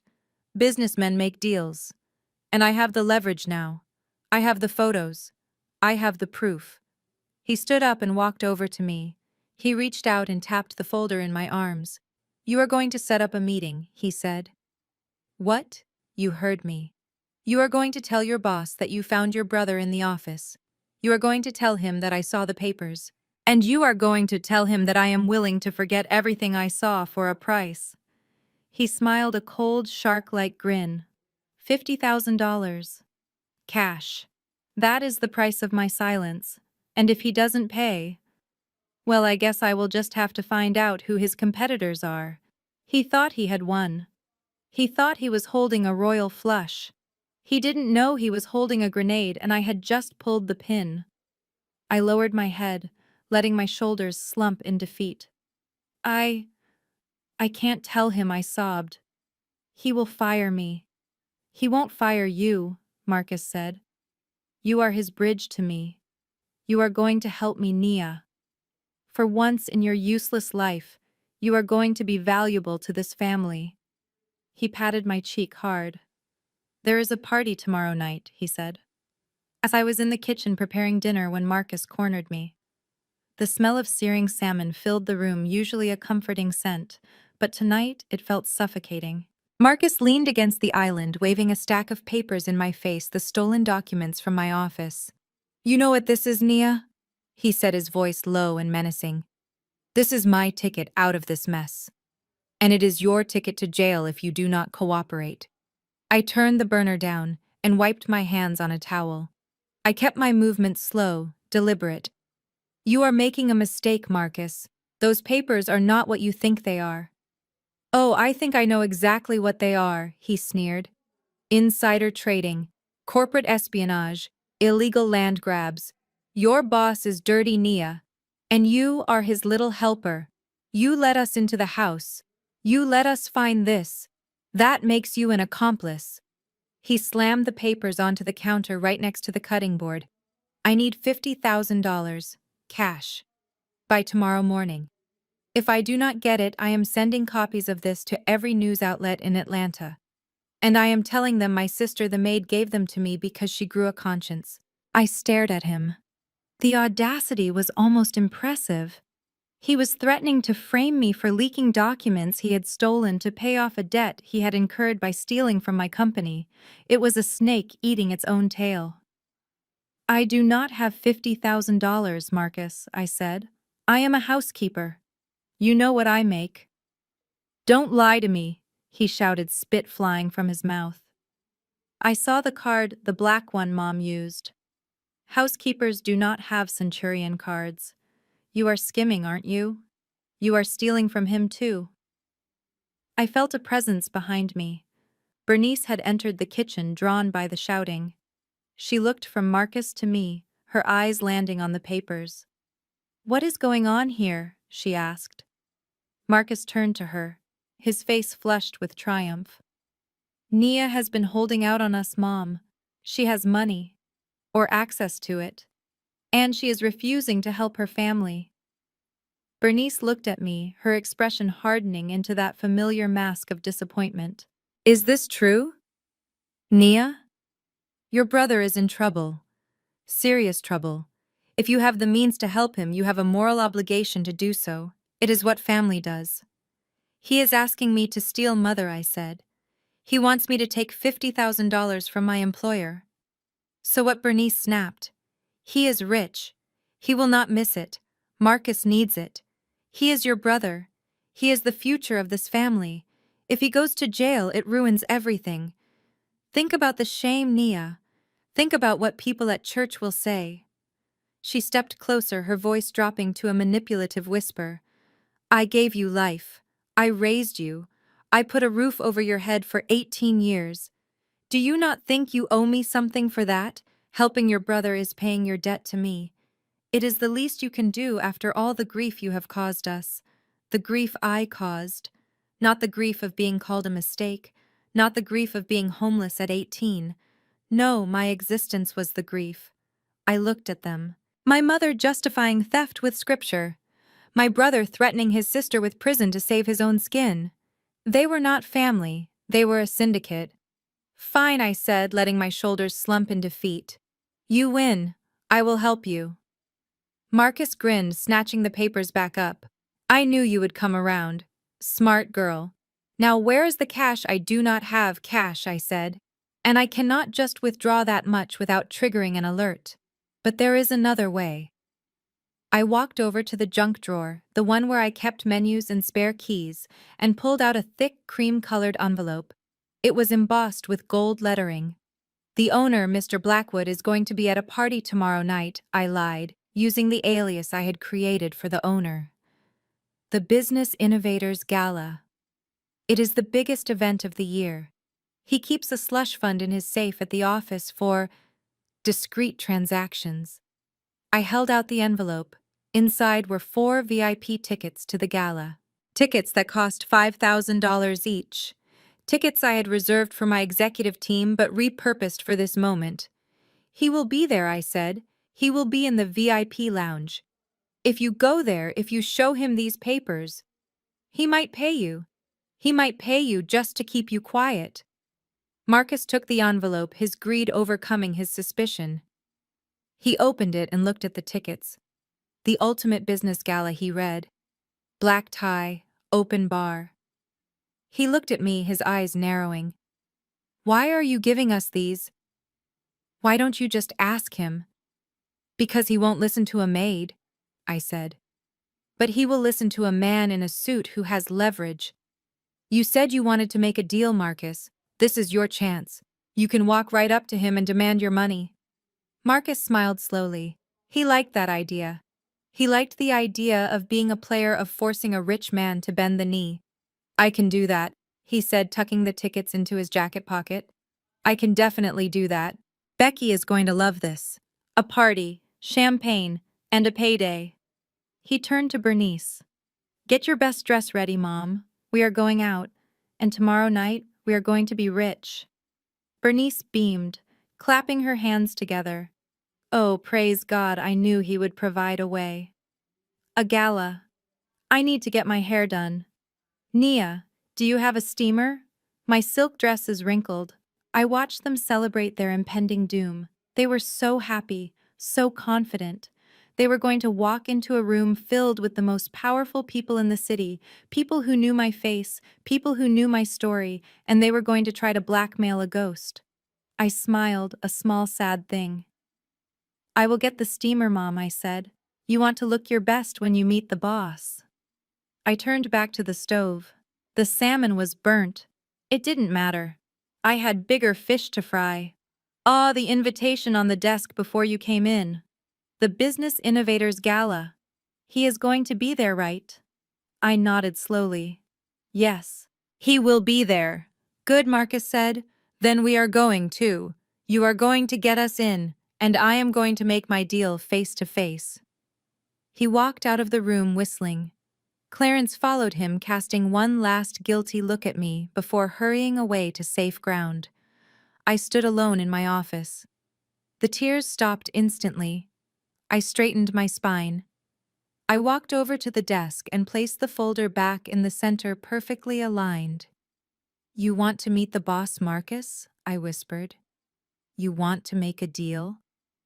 I looked at the camera hidden in the smoke detector and winked. Be careful what you wish for. The house smelled of burnt hairspray and desperation. My family had turned my living room into a staging area for their grand entrance into high society. They had hired a mobile glam squad using my credit card, of course. 3 women in black t-shirts were currently hovering over Becky and my mother, applying layers of foundation thick enough to hide their souls. I stood in the corner holding a garment steamer that was currently working overtime on Marcus's rented tuxedo. He had insisted on a white dinner jacket, apparently thinking he was James Bond, but he looked more like a valet parking attendant who had stolen a jacket from the lost and found. Make me look expensive, Becky commanded the makeup artist, snapping her fingers. I want that glow that says I do not look at price tags. And do something about my eyes. They look tired. It is the stress of dealing with incompetent staff. She shot a glare at me through the mirror. I ignored it, focusing on the steam rising from the polyester blend of Marcus's pants. My phone buzzed in my pocket. It was a notification from American Express. Another charge. $5,000. Limousine service. They had not just ordered a car. They had ordered a stretch Hummer. A vehicle so tacky and outdated it perfectly matched their delusions of grandeur. Bernice was sitting in the other chair, having her hair teased into a helmet of curls. She was holding a glass of my champagne, barking orders at the poor girl, trying to attach false eyelashes to her eyelids. "Careful, girl," Bernice snapped. "Those are mink. Do not get glue on them. We are going to the event of the season. I need to look like the mother of a CEO." I bit the inside of my cheek. Marcus was a CEO of nothing but a shell company and a mountain of debt. But in their minds, tonight was the coronation.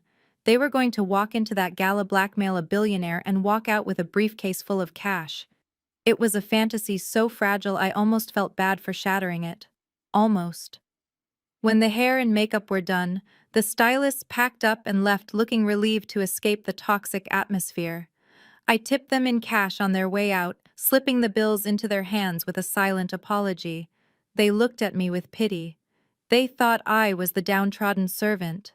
They had no idea I was the one signing their checks. Now came the wardrobe. Becky had gone shopping again yesterday, maxing out the card I had foolishly left on the counter. She had bought a gold sequined gown that was 2 sizes too small and a pair of platform heels that looked like weapons. She waddled into the living room, the sequins scratching against each other with a sound like sandpaper. "Zip me up, Nia," she demanded, turning her back to me. "And be careful with the zipper. This is designer." It was not designer. It was a knockoff she had bought at a boutique in the mall. But I did not correct her. I walked over and pulled the zipper up. It strained against the fabric, fighting a losing battle against her physique. "There," she said, spinning around and nearly knocking over a vase. "How do I look? Like money, right?" "You look noticeable," I said. "Good," she said, taking it as a compliment. "Now you." She pointed at a pile of clothes on the floor. It was a gray, shapeless sack of a dress. It looked like something a prison matron would wear in a black and white movie. "Put that on," she said. I stared at it. "Excuse me. You are coming with us," she said. "I need someone to hold my train. This dress has a train, see? And I need someone to hold my purse while I drink champagne. And someone to run and get Marcus when he is done making his deal. You are the help, Nia. You need to look the part." She kicked the gray dress toward me. "I bought that for you at the thrift store. It fits your vibe. Sad. Invisible. Put it on. We do not want people confusing you for a guest." I looked at my mother. Surely even she would have a limit. Surely she would not let her daughter go out in public looking like a Dickensian orphan while she paraded around in silk. Bernice looked at the dress, then at me. She took a sip of champagne and shrugged. "Becky is right, Nia. We cannot have you clashing with us. We are making a statement tonight. You need to fade into the background. Wear the gray dress, and pull your hair back. You look messy when it is loose. And one more thing," Bernice added, her voice sharpening. "When we get there, you stay in the service area. Do not try to talk to the guests. Do not try to eat the food. And for the love of God, do not tell anyone you are my daughter. If anyone asks, you are just staff. I do not want to explain why my child looks like a charity case." I picked up the gray dress. The fabric was rough and smelled of mothballs. It was the ultimate insult. They wanted to parade me around as their servant. They wanted to show the world that I was beneath them. "I will go change," I said quietly. I walked into the laundry room and closed the door.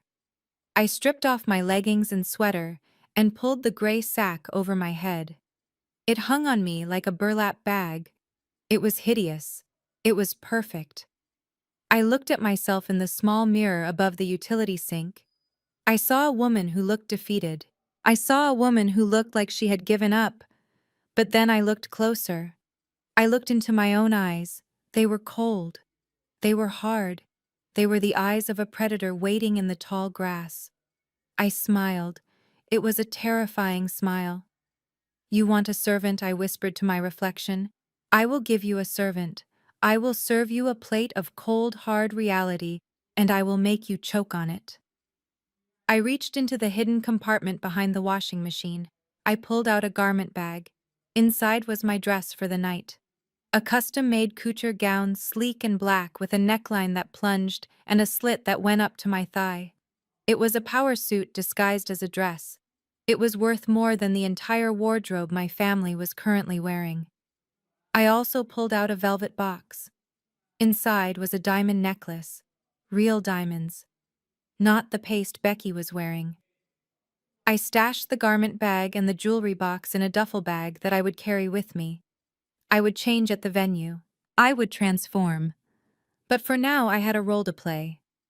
I walked back out into the living room. Becky clapped her hands when she saw me. "Oh, it is perfect," she squealed. "You look so drab. You make me shine even brighter." "We are ready," Marcus announced, walking in. He had slicked his hair back with so much gel it looked wet. He adjusted his cufflinks, trying to look important. "The limo is here. Let us go make some money." We walked out to the driveway. The stretch Hummer was idling there, a monstrosity of white metal and neon lights. It looked ridiculous parked in front of my elegant estate. The driver opened the door. Marcus and Becky climbed in first, fighting over the best seat. Bernice followed, checking her reflection in the window one last time. Clarence got in last, looking nervous but hopeful. I climbed in the back, sitting on the small jump seat near the door, the servant's seat. As the limo pulled away, Becky popped a bottle of champagne she had brought from the house. "To us," she toasted, clinking glasses with Marcus. "To the future." "To the future," Marcus agreed, grinning.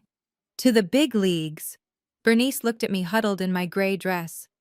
"Try not to look so miserable, Naya," she scolded. "You are getting a free ride in a limousine. You should be grateful. Most girls in your position never get to see the inside of a car like this." "I am very grateful, Mother," I said, lowering my head. I reached into my pocket and pulled out my phone. I kept it hidden under the folds of the gray dress. I opened my secure messaging app. I typed a message to the head of security at the gala. His name was David. He used to be Secret Service. He answered to me.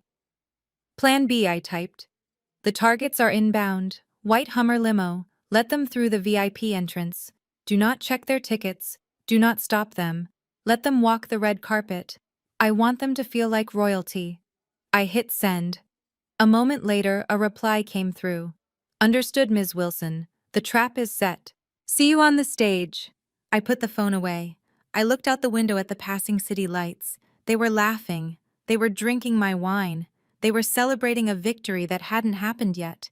They were driving to their own execution, and they had rented the hearse. The white stretch Hummer pulled up to the curb like a beached whale amidst a sea of sleek black town cars and limousines. The valet looked at the neon underglow of the chassis with visible distaste, but opened the door with professional stoicism. Marcus stepped out first, adjusting his white dinner jacket with a flourish that he must have thought looked debonair, but actually made him resemble a cruise ship magician. He extended a hand to Becky, who tumbled out in a cloud of cheap perfume and sequins, her heels scraping violently against the pavement.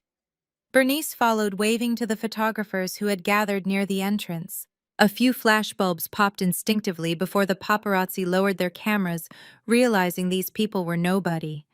My mother did not let that stop her. She preened and posed, blowing kisses to an audience that was already looking past her to the actual celebrities arriving behind us. I climbed out last, dragging Becky's heavy purse and my own duffel bag. I kept my head down, clutching the rough fabric of my gray dress tight around me. I was the shadow in their spotlight, the stain on their perfect picture. "Move faster," Naya Becky hissed over her shoulder. "You are ruining the aesthetic. Stay at least 10 feet back. I do not want people thinking we are together." I fell back, obeying her command. We walked up the red carpet, a procession of delusion. Inside the grand ballroom was a world of gold leaf crystal and hushed conversations. The air smelled of money, old money, quiet money. My family entered like a brass band in a library. "Oh, look at this," Bernice announced, her voice carrying over the polite murmur of the crowd. "It is nice, But a bit understated, don't you think? I would have used more flowers. She reached out and touched the sleeve of a passing woman, a renowned philanthropist I recognized from the board of the art museum. Honey, that fabric is daring, Bernice said with a condescending smile. Polyester blend.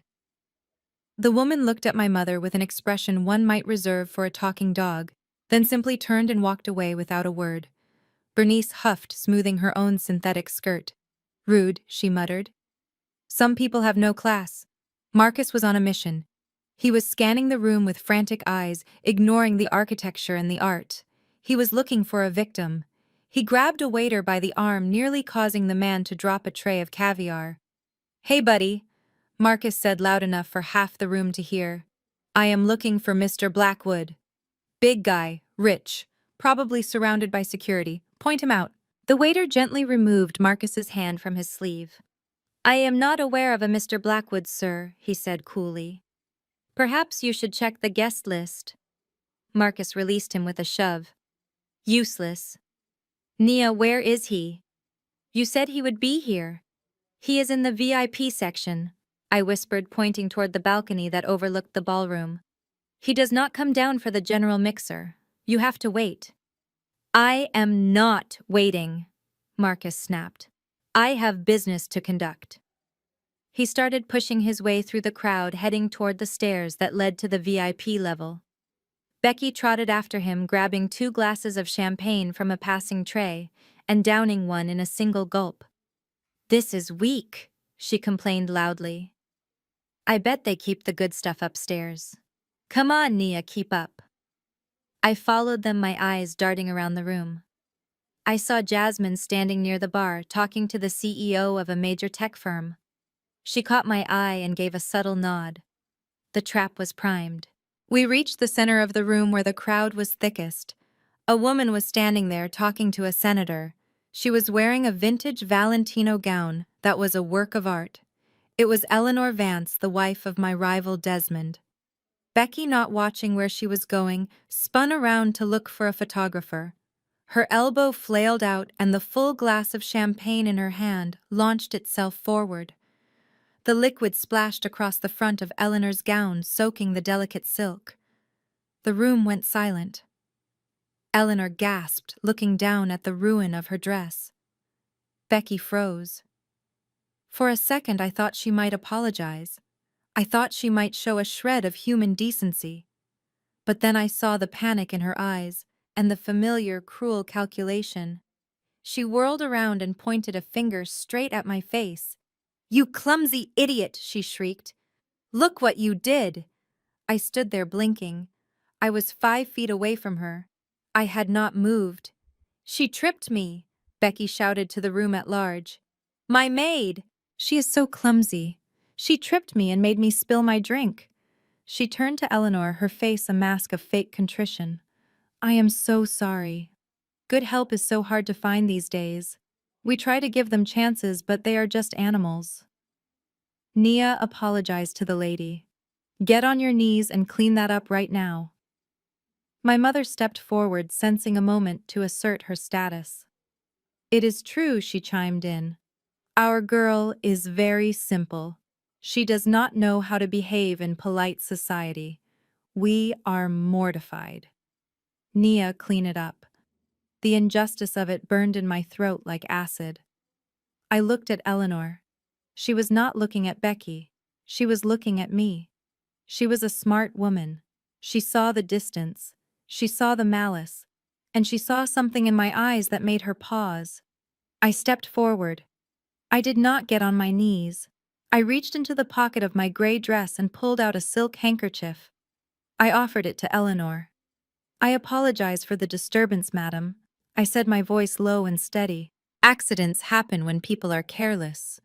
Eleanor took the handkerchief, her eyes locked with mine. "Thank you," she said, and she turned her back on Becky, cutting her out of existence as effectively as a knife. Becky turned purple. She opened her mouth to scream again, but Marcus grabbed her arm. "Forget it," he hissed. "We have bigger fish to fry. Come on." They marched away, leaving me standing there. I watched them go. They were heading for the stage.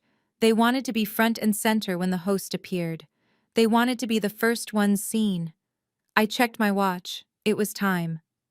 I slipped away from the center of the room, moving toward the heavy velvet curtains that concealed the backstage entrance. I handed my duffel bag to David, the head of security, who was waiting in the shadows. "Is everything ready?" I asked. David nodded. "The microphone is live, the presentation is cued, and your family is in position A." "Good," I said. I stepped behind the curtain. I stripped off the gray sack of a dress, leaving it in a pile on the floor. I opened the garment bag. The black couture gown slid over my skin like armor. I fastened the diamond necklace around my throat. I let my hair down, shaking out the curls. I applied a coat of blood-red lipstick. I looked in the mirror. The maid was gone. The mistake was gone. Only the CEO remained. Out in the ballroom, the lights suddenly dimmed, plunging the room into darkness. A hush fell over the crowd. A single spotlight cut through the gloom, searching the stage. My family was standing right at the edge of the platform, looking around in confusion. "Where is he?" Marcus muttered loud enough to be heard in the silence. "Where is Blackwood?" Then the voice of the MC boomed through the speakers, reverberating off the walls. "Ladies and gentlemen, distinguished guests, welcome to the Night of Innovation. It is my distinct honor to introduce your host for the evening." The spotlight moved, sweeping across the room. She is the founder of Helix Solutions, the architect of the Medicore acquisition, the youngest self-made titan in the industry. Marcus froze. He looked at Bernice. Bernice looked at Clarence. "Helix Solutions," Marcus whispered. "That is the company I—" "Please welcome," the MC roared, "the businesswoman of the year, the chairwoman of the board, Ms. Nia Wilson." The spotlight snapped to the top of the stairs. I stepped out of the shadows. The diamonds at my throat caught the light, blazing like fire. I looked down at the crowd. I looked down at the sea of faces turned up toward me. And right in the front row, illuminated by the spill of the light, I saw them. I saw Marcus's jaw drop unhinged. I saw Becky clutch her fake purse to her chest. I saw my mother's eyes bug out of her head. I smiled. It was the smile of a wolf who had just found the sheep sleeping in her den. I started down the stairs, my heels ringing out like a gavel striking a sounding block. "Hello, family," I thought. "School is in session." The spotlight was blinding white and hot against my skin, but I did not blink. I stood at the top of the grand staircase, looking down at the ballroom floor like a queen surveying her kingdom. The silence in the room was absolute, a physical weight that pressed against the eardrums of every person present. The only sound was the hum of the air conditioning and the frantic beating of my own heart, which had finally synchronized with the rhythm of my vengeance. I took the first step down. The slit in my black couture gown parted, revealing a leg that my mother had always criticized as too thick, but which now looked powerful in the stiletto heel. The diamonds around my neck felt cool and heavy, a collar of ice that reminded me to stay cold. Every eye in the room was fixed on me, but I only cared about 4 of them. I locked eyes with Marcus. He was standing near the edge of the stage, his mouth hanging open in a rictus of shock. The glass of champagne he had been holding slipped from his fingers. It hit the marble floor with a sharp, crystalline shatter that echoed through the silent room like a gunshot. The sound seemed to break the spell for a fraction of a second, causing people to jump, but no one looked away from me. The champagne pooled around Marcus's cheap rental shoes, soaking into the hem of his trousers, but he did not move. He could not move. His brain was trying to process the impossible image in front of him. The sister he had called a maid 5 minutes ago was now standing above him, draped in $50,000 of silk and prestige. I continued my descent, my heels clicking a steady, ominous tempo on the stairs. I saw my mother clutching her purse to her chest, as if it could protect her from the reality crashing down on her. Her eyes were bulging, her face a mask of disbelief and dawning horror. She looked at my dress. She looked at my jewelry. She looked at the way the light seemed to bend around me, and I saw the moment she realized that the gray dress in the laundry room had been a costume. This was the reality. I reached the bottom of the stairs and walked to the center of the stage. The microphone stand was waiting for me. I gripped the chrome metal, feeling the vibration of the sound system humming under my fingertips. I looked out at the sea of faces, the investors, the competitors, the press. I saw Desmond Vance in the second row, his face pale, his arrogance replaced by a grudging respect and a flicker of fear. He knew what was happening. He knew the game had just changed. "Welcome," I said, my voice booming through the speakers, crisp and authoritative. "Thank you all for joining us tonight to celebrate innovation, resilience, and the power of truth." I paused, letting the words settle. Then I turned slowly, deliberately, until I was facing the small cluster of people standing frozen near the VIP entrance, my family. I see we have some unexpected guests," I said, my voice dropping an octave, becoming intimate and dangerous. Some people who thought they were crashing a party, but were actually walking into a lesson. I walked to the edge of the stage, looking down at them. I was 10 feet above them now, physically and metaphorically. "Mother," I said into the microphone. Bernice flinched as if I had struck her. The sound of her title, amplified to 1,000 decibels, seemed to shrink her. "You told your prayer circle I was a mistake," I continued, my eyes boring into hers. "You told the church this morning that I was a servant. You told my sister-in-law that I was only good for cleaning up messes. You spent 18 years telling me I was worthless, and the last 12 years telling the world I was a failure." I took a step closer to the edge. "You called me the family mistake. But look around you, Mother. Look at this room. Look at these people. They are not here for Marcus. They are not here for you. They are here for me." I swept my arm across the vista of the ballroom. "Tonight, I am not a mistake. Tonight, I am not a servant. Tonight, I am the person who owns this room. I am the person who owns the company you stole from. And I am the person who owns the house you have been sleeping in." A gasp rippled through the crowd. I heard whispers breaking out like small fires. The press photographers who had been waiting for a cue suddenly exploded into action, flashbulbs popping like lightning storms. Becky looked like she was going to be sick. She looked down at her stolen shoes, then up at my face, realizing that every insult she had hurled at me, every demand for warm milk, every sneer about my skin, had been delivered to the woman who held the deed to her temporary paradise. She grabbed Marcus's arm, her fingernails digging into his sleeve. Marcus, however, was trying to salvage the situation. His greed was stronger than his shock. He remembered the folder. He remembered the leverage he thought he had. He shook off Becky's hand and took a step toward the stage, reaching into his jacket pocket. "You think you are clever, Nia?" he shouted, his voice cracking without amplification, but still audible in the front rows. "You think a fancy dress changes anything? I know your secrets. I have the papers." He pulled out the red folder, waving it in the air like a weapon. "I have proof," he yelled, turning to the crowd, desperate for attention. "She is dirty. This woman is a criminal. She is engaging in corporate espionage. I have the documents right here. I will sell them to the highest bidder. Who wants to know what Helix Solutions is really doing?" The crowd murmured, but it was a sound of confusion, not intrigue. They looked at him like he was a madman. I laughed. It was a low, genuine sound of amusement. "Oh, Marcus," I said, speaking into the mic with pity. "You really did not read those papers, did you? You just saw the confidential stamp and saw dollar signs." I signaled to the tech booth at the back of the room. "Those are not espionage documents, brother. Those are bait. I planted them for you. I knew you would break into my office. I knew you would try to steal them, and I knew you would bring them here thinking you could blackmail a stranger." Marcus stopped waving the folder. He looked at it, then back at me, his face draining of color. "But you made a mistake," I said. "You thought you were stealing from a stranger. You were stealing from me. And in your rush to be a big shot, you missed the most important part of the story." I gestured to the massive LED screen behind me.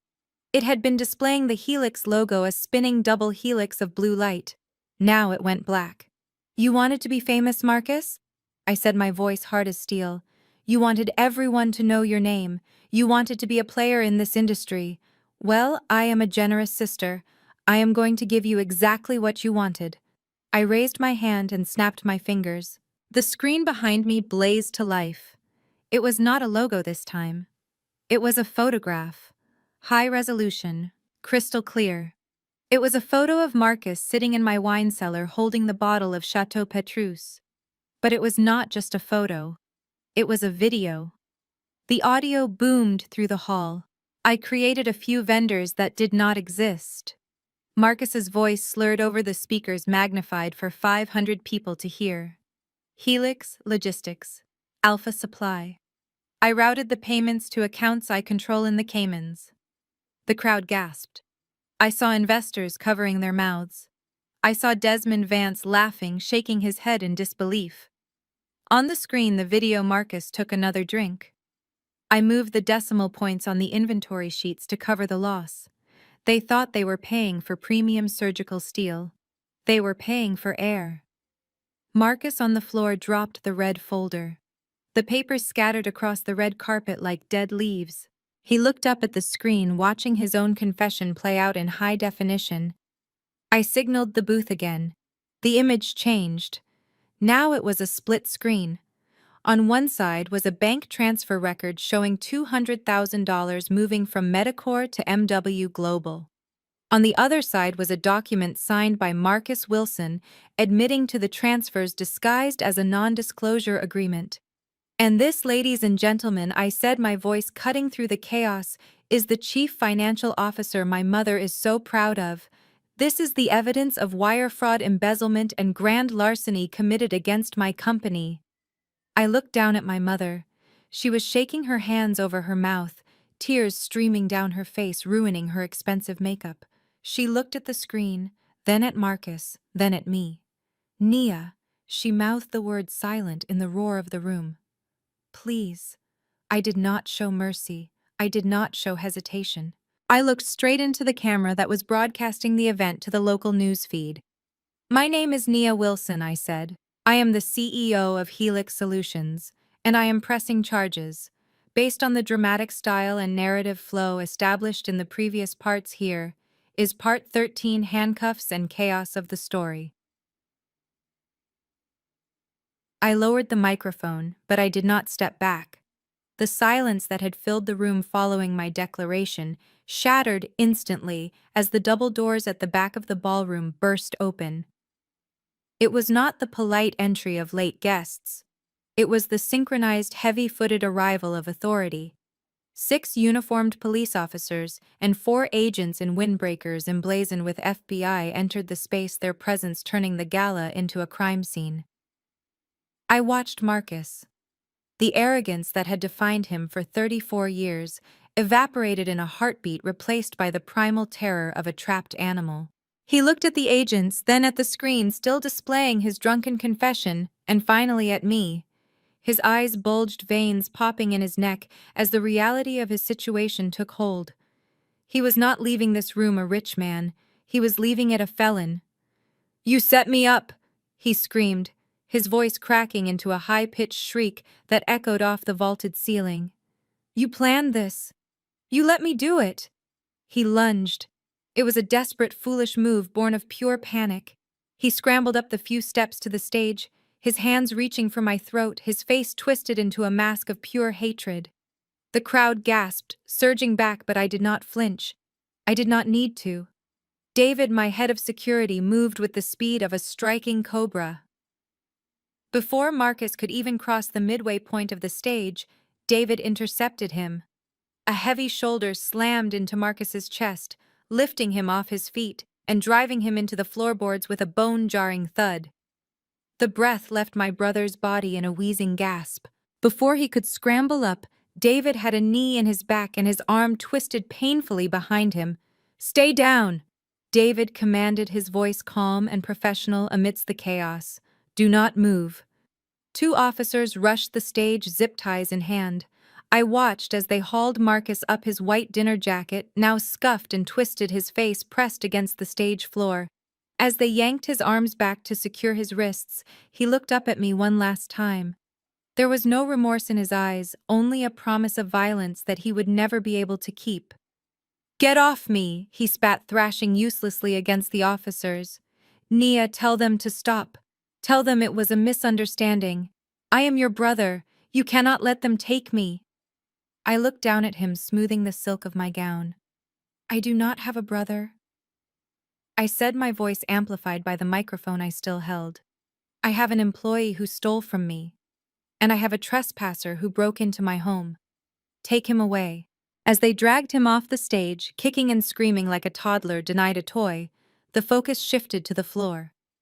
Becky was trying to blend into the crowd, inching backward toward the exit, her stolen sequined dress shimmering under the house lights. She had abandoned Marcus the moment he hit the floor, her loyalty extending only as far as his utility. But she was not going anywhere. 2 officers cut off her path, blocking the exit. "Rebecca Wilson," one of them said, his voice carrying over the din. "Me," she squeaked, clutching her fake purse to her chest. "I did not do anything. This is a mistake. My husband is the one you want. I am just a guest. I am pregnant. You cannot touch me." The officer held up a tablet. On the screen was a still image from the hidden camera in my master bedroom. It showed Becky clear as day, slipping my grandmother's diamond tennis bracelet into the lining of her bra. "We have video evidence of grand larceny," the officer stated flatly. "Theft of jewelry valued at over $15,000 plus destruction of property and credit card fraud. You are under arrest." "No!" she shrieked as he reached for her arm. "That bracelet was a gift. Nia gave it to me. She told me I could have it. She is lying. She is jealous because I am pretty, and she is just the help." The officer spun her around, forcing her hands behind her back. The metal cuffs clicked shut, a sound of finality that cut through her hysteria. "You have the right to remain silent," the officer recited, though Becky showed no intention of exercising it. She wailed, a sound of pure entitlement being crushed as they marched her past the stunned faces of Atlanta's elite. I watched her go. I watched the woman who had mocked my skin, who had treated my home like a hotel, who had called me a maid in my own kitchen, being led away in disgrace. She wanted to be the center of attention. Now she was. Then there were my parents. Bernice and Clarence stood alone in the center of the clearing the crowd had made. They looked small. They looked old. The facade of the prosperous, pious family had been stripped away, leaving 2 terrified people staring at the wreckage of their lives. Bernice looked at the stage where Marcus had been dragged away. She looked at the exit where Becky was disappearing. Then she looked up at me. Her face was a ruin of running mascara and shock. She took a stumbling step toward the stage, her hands reaching out, grasping at the air. "Nia," she sobbed, her voice raw. "Stop this. Please. He is your brother. That is your family. You cannot let them go to prison. You have to stop them. You have the money. You can pay it back. You can fix this." I walked to the edge of the stage. I looked down at her. For the first time in my life, I was looking down at her, not just physically, but in every way that mattered. "Fix it," I repeated, my voice devoid of warmth. "You want me to fix it. Like you fixed me when I was 18. Like you fixed my self-esteem when you told everyone I was a failure." Clarence stepped up beside her, his face gray. "Nia, be reasonable," he pleaded, his voice shaking. "We are your parents. We raised you. You cannot destroy us like this. Think about what people will say. Think about the church. The church." I laughed, a cold, sharp sound. "You are worried about the church. You just watched your son get arrested for federal crimes, and you are worried about the gossip circle." I descended the stairs. The crowd parted for me, giving me a wide berth.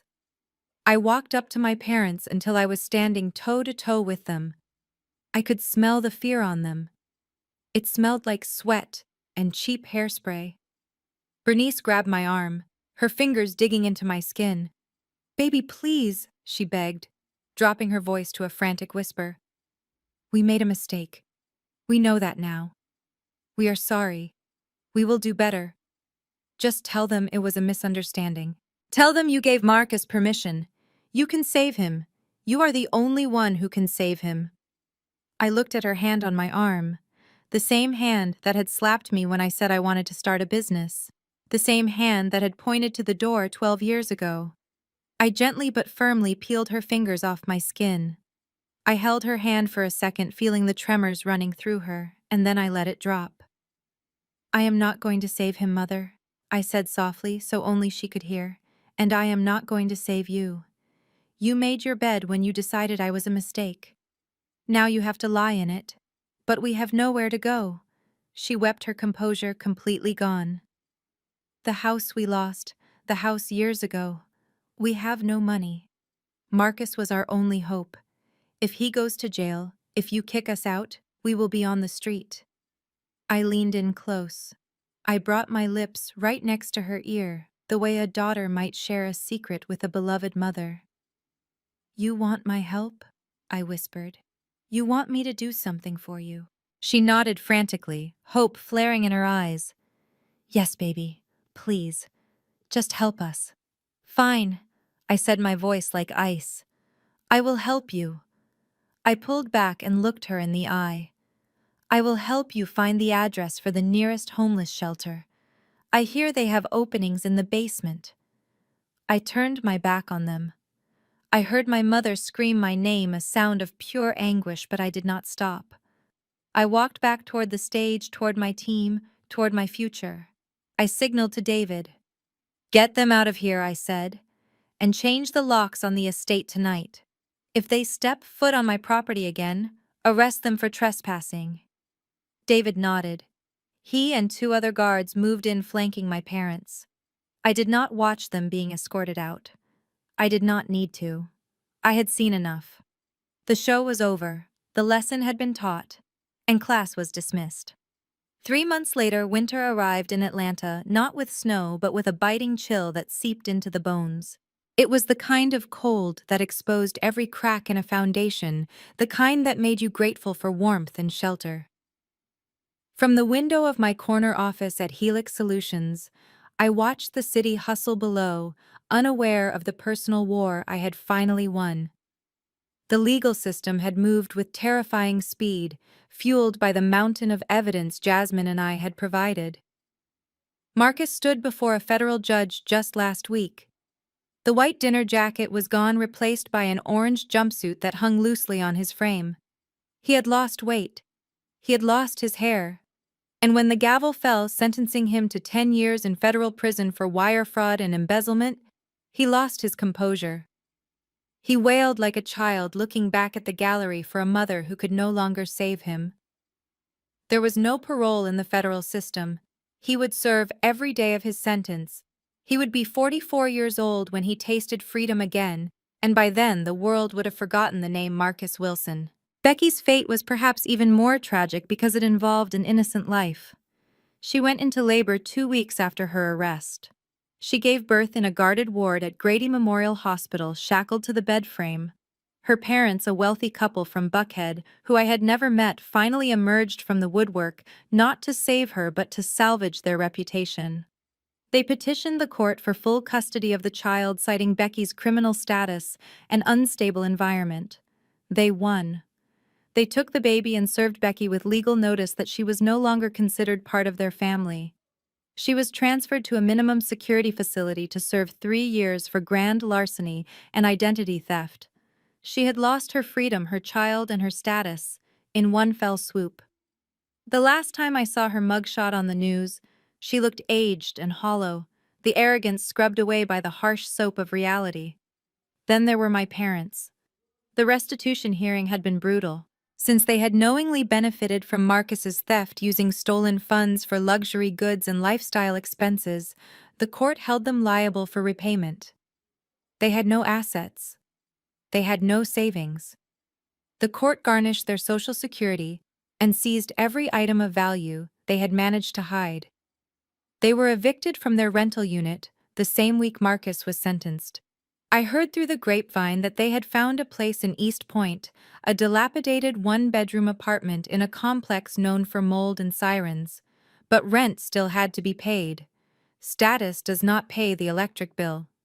So Bernice Wilson, the woman who wore feathered hats to church and looked down on the working class, had to go to work. I drove my new Rolls-Royce Cullinan through the city streets, the heated leather seat keeping the winter chill at bay. I was heading to a site inspection for a new distribution center, but I decided to take a detour. I needed to see it. I needed to close the book. I pulled up to a rundown diner on the outskirts of town. The neon sign flickered buzzing ominously. The windows were greasy. Inside I could see the lunch rush in full swing. And there, in the back, visible through the service window, was my father Clarence wearing a hairnet and scraping leftovers into a trash can. He looked broken. His posture was slumped, his eyes dull. But it was the front of the house that caught my attention.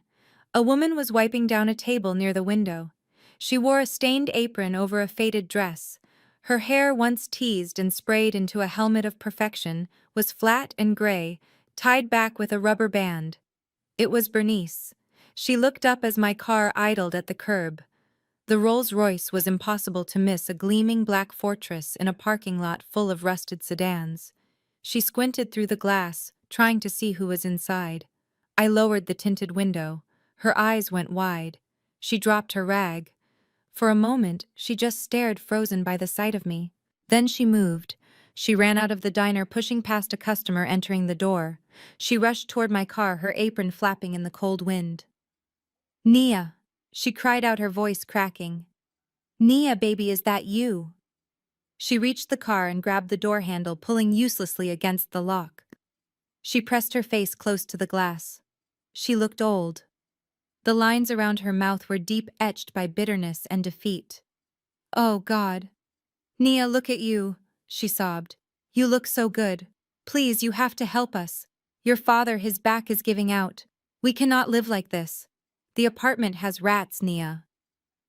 Rats. I looked at her. I looked at the woman who had thrown me out into the rain when I was 18. I looked at the woman who had mocked my cooking, called me a failure, and tried to steal my fortune. I felt nothing. No anger, no pity, just a cold, hollow silence where a daughter's love used to be. "We are sorry," she pleaded, tears streaking the grease on her cheeks. "We know we were wrong. We learned our lesson. Just give us something, anything. A few $1,000s. You have so much. You won't even miss it. Please, Nia, we are your family." Family. That word again. I reached into my designer purse sitting on the passenger seat. Bernice's eyes followed my movement, lighting up with a desperate hunger. She thought I was reaching for my checkbook. She thought I was reaching for a stack of cash. Instead, I pulled out a small plastic bag. Inside was a piece of paper, old and yellowed with age. I had carried it with me for 12 years. It was a receipt. I rolled the window down a few more inches. The cold air rushed in, biting my face. "Do you remember the night you kicked me out?" "Mother?" I asked, my voice calm and steady. She blinked, confused. "What?" "That was a long time ago, baby. Let us not dwell on the past.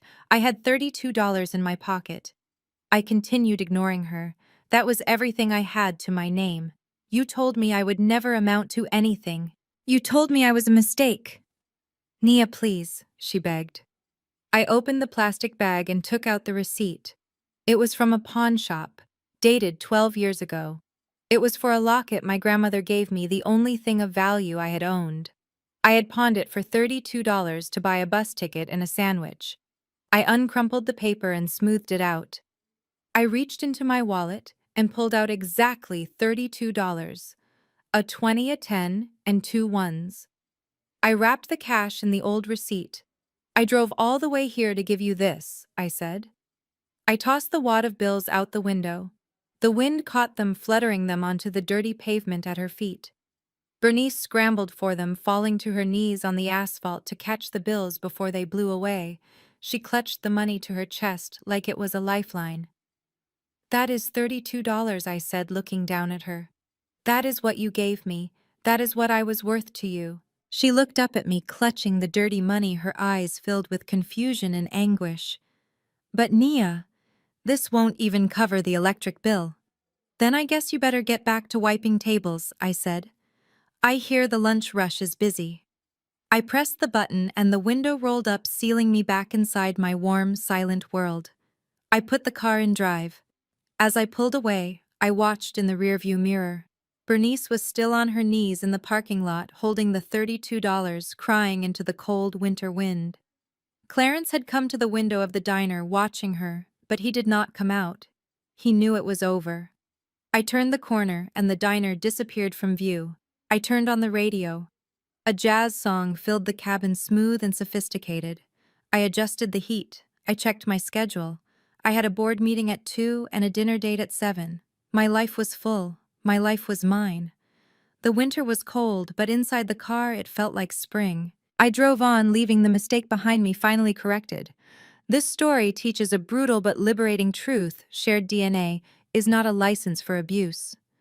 Nia's journey from a cast-off teenager to a titan of industry proves that your value is intrinsic, never defined by those who fail to see it.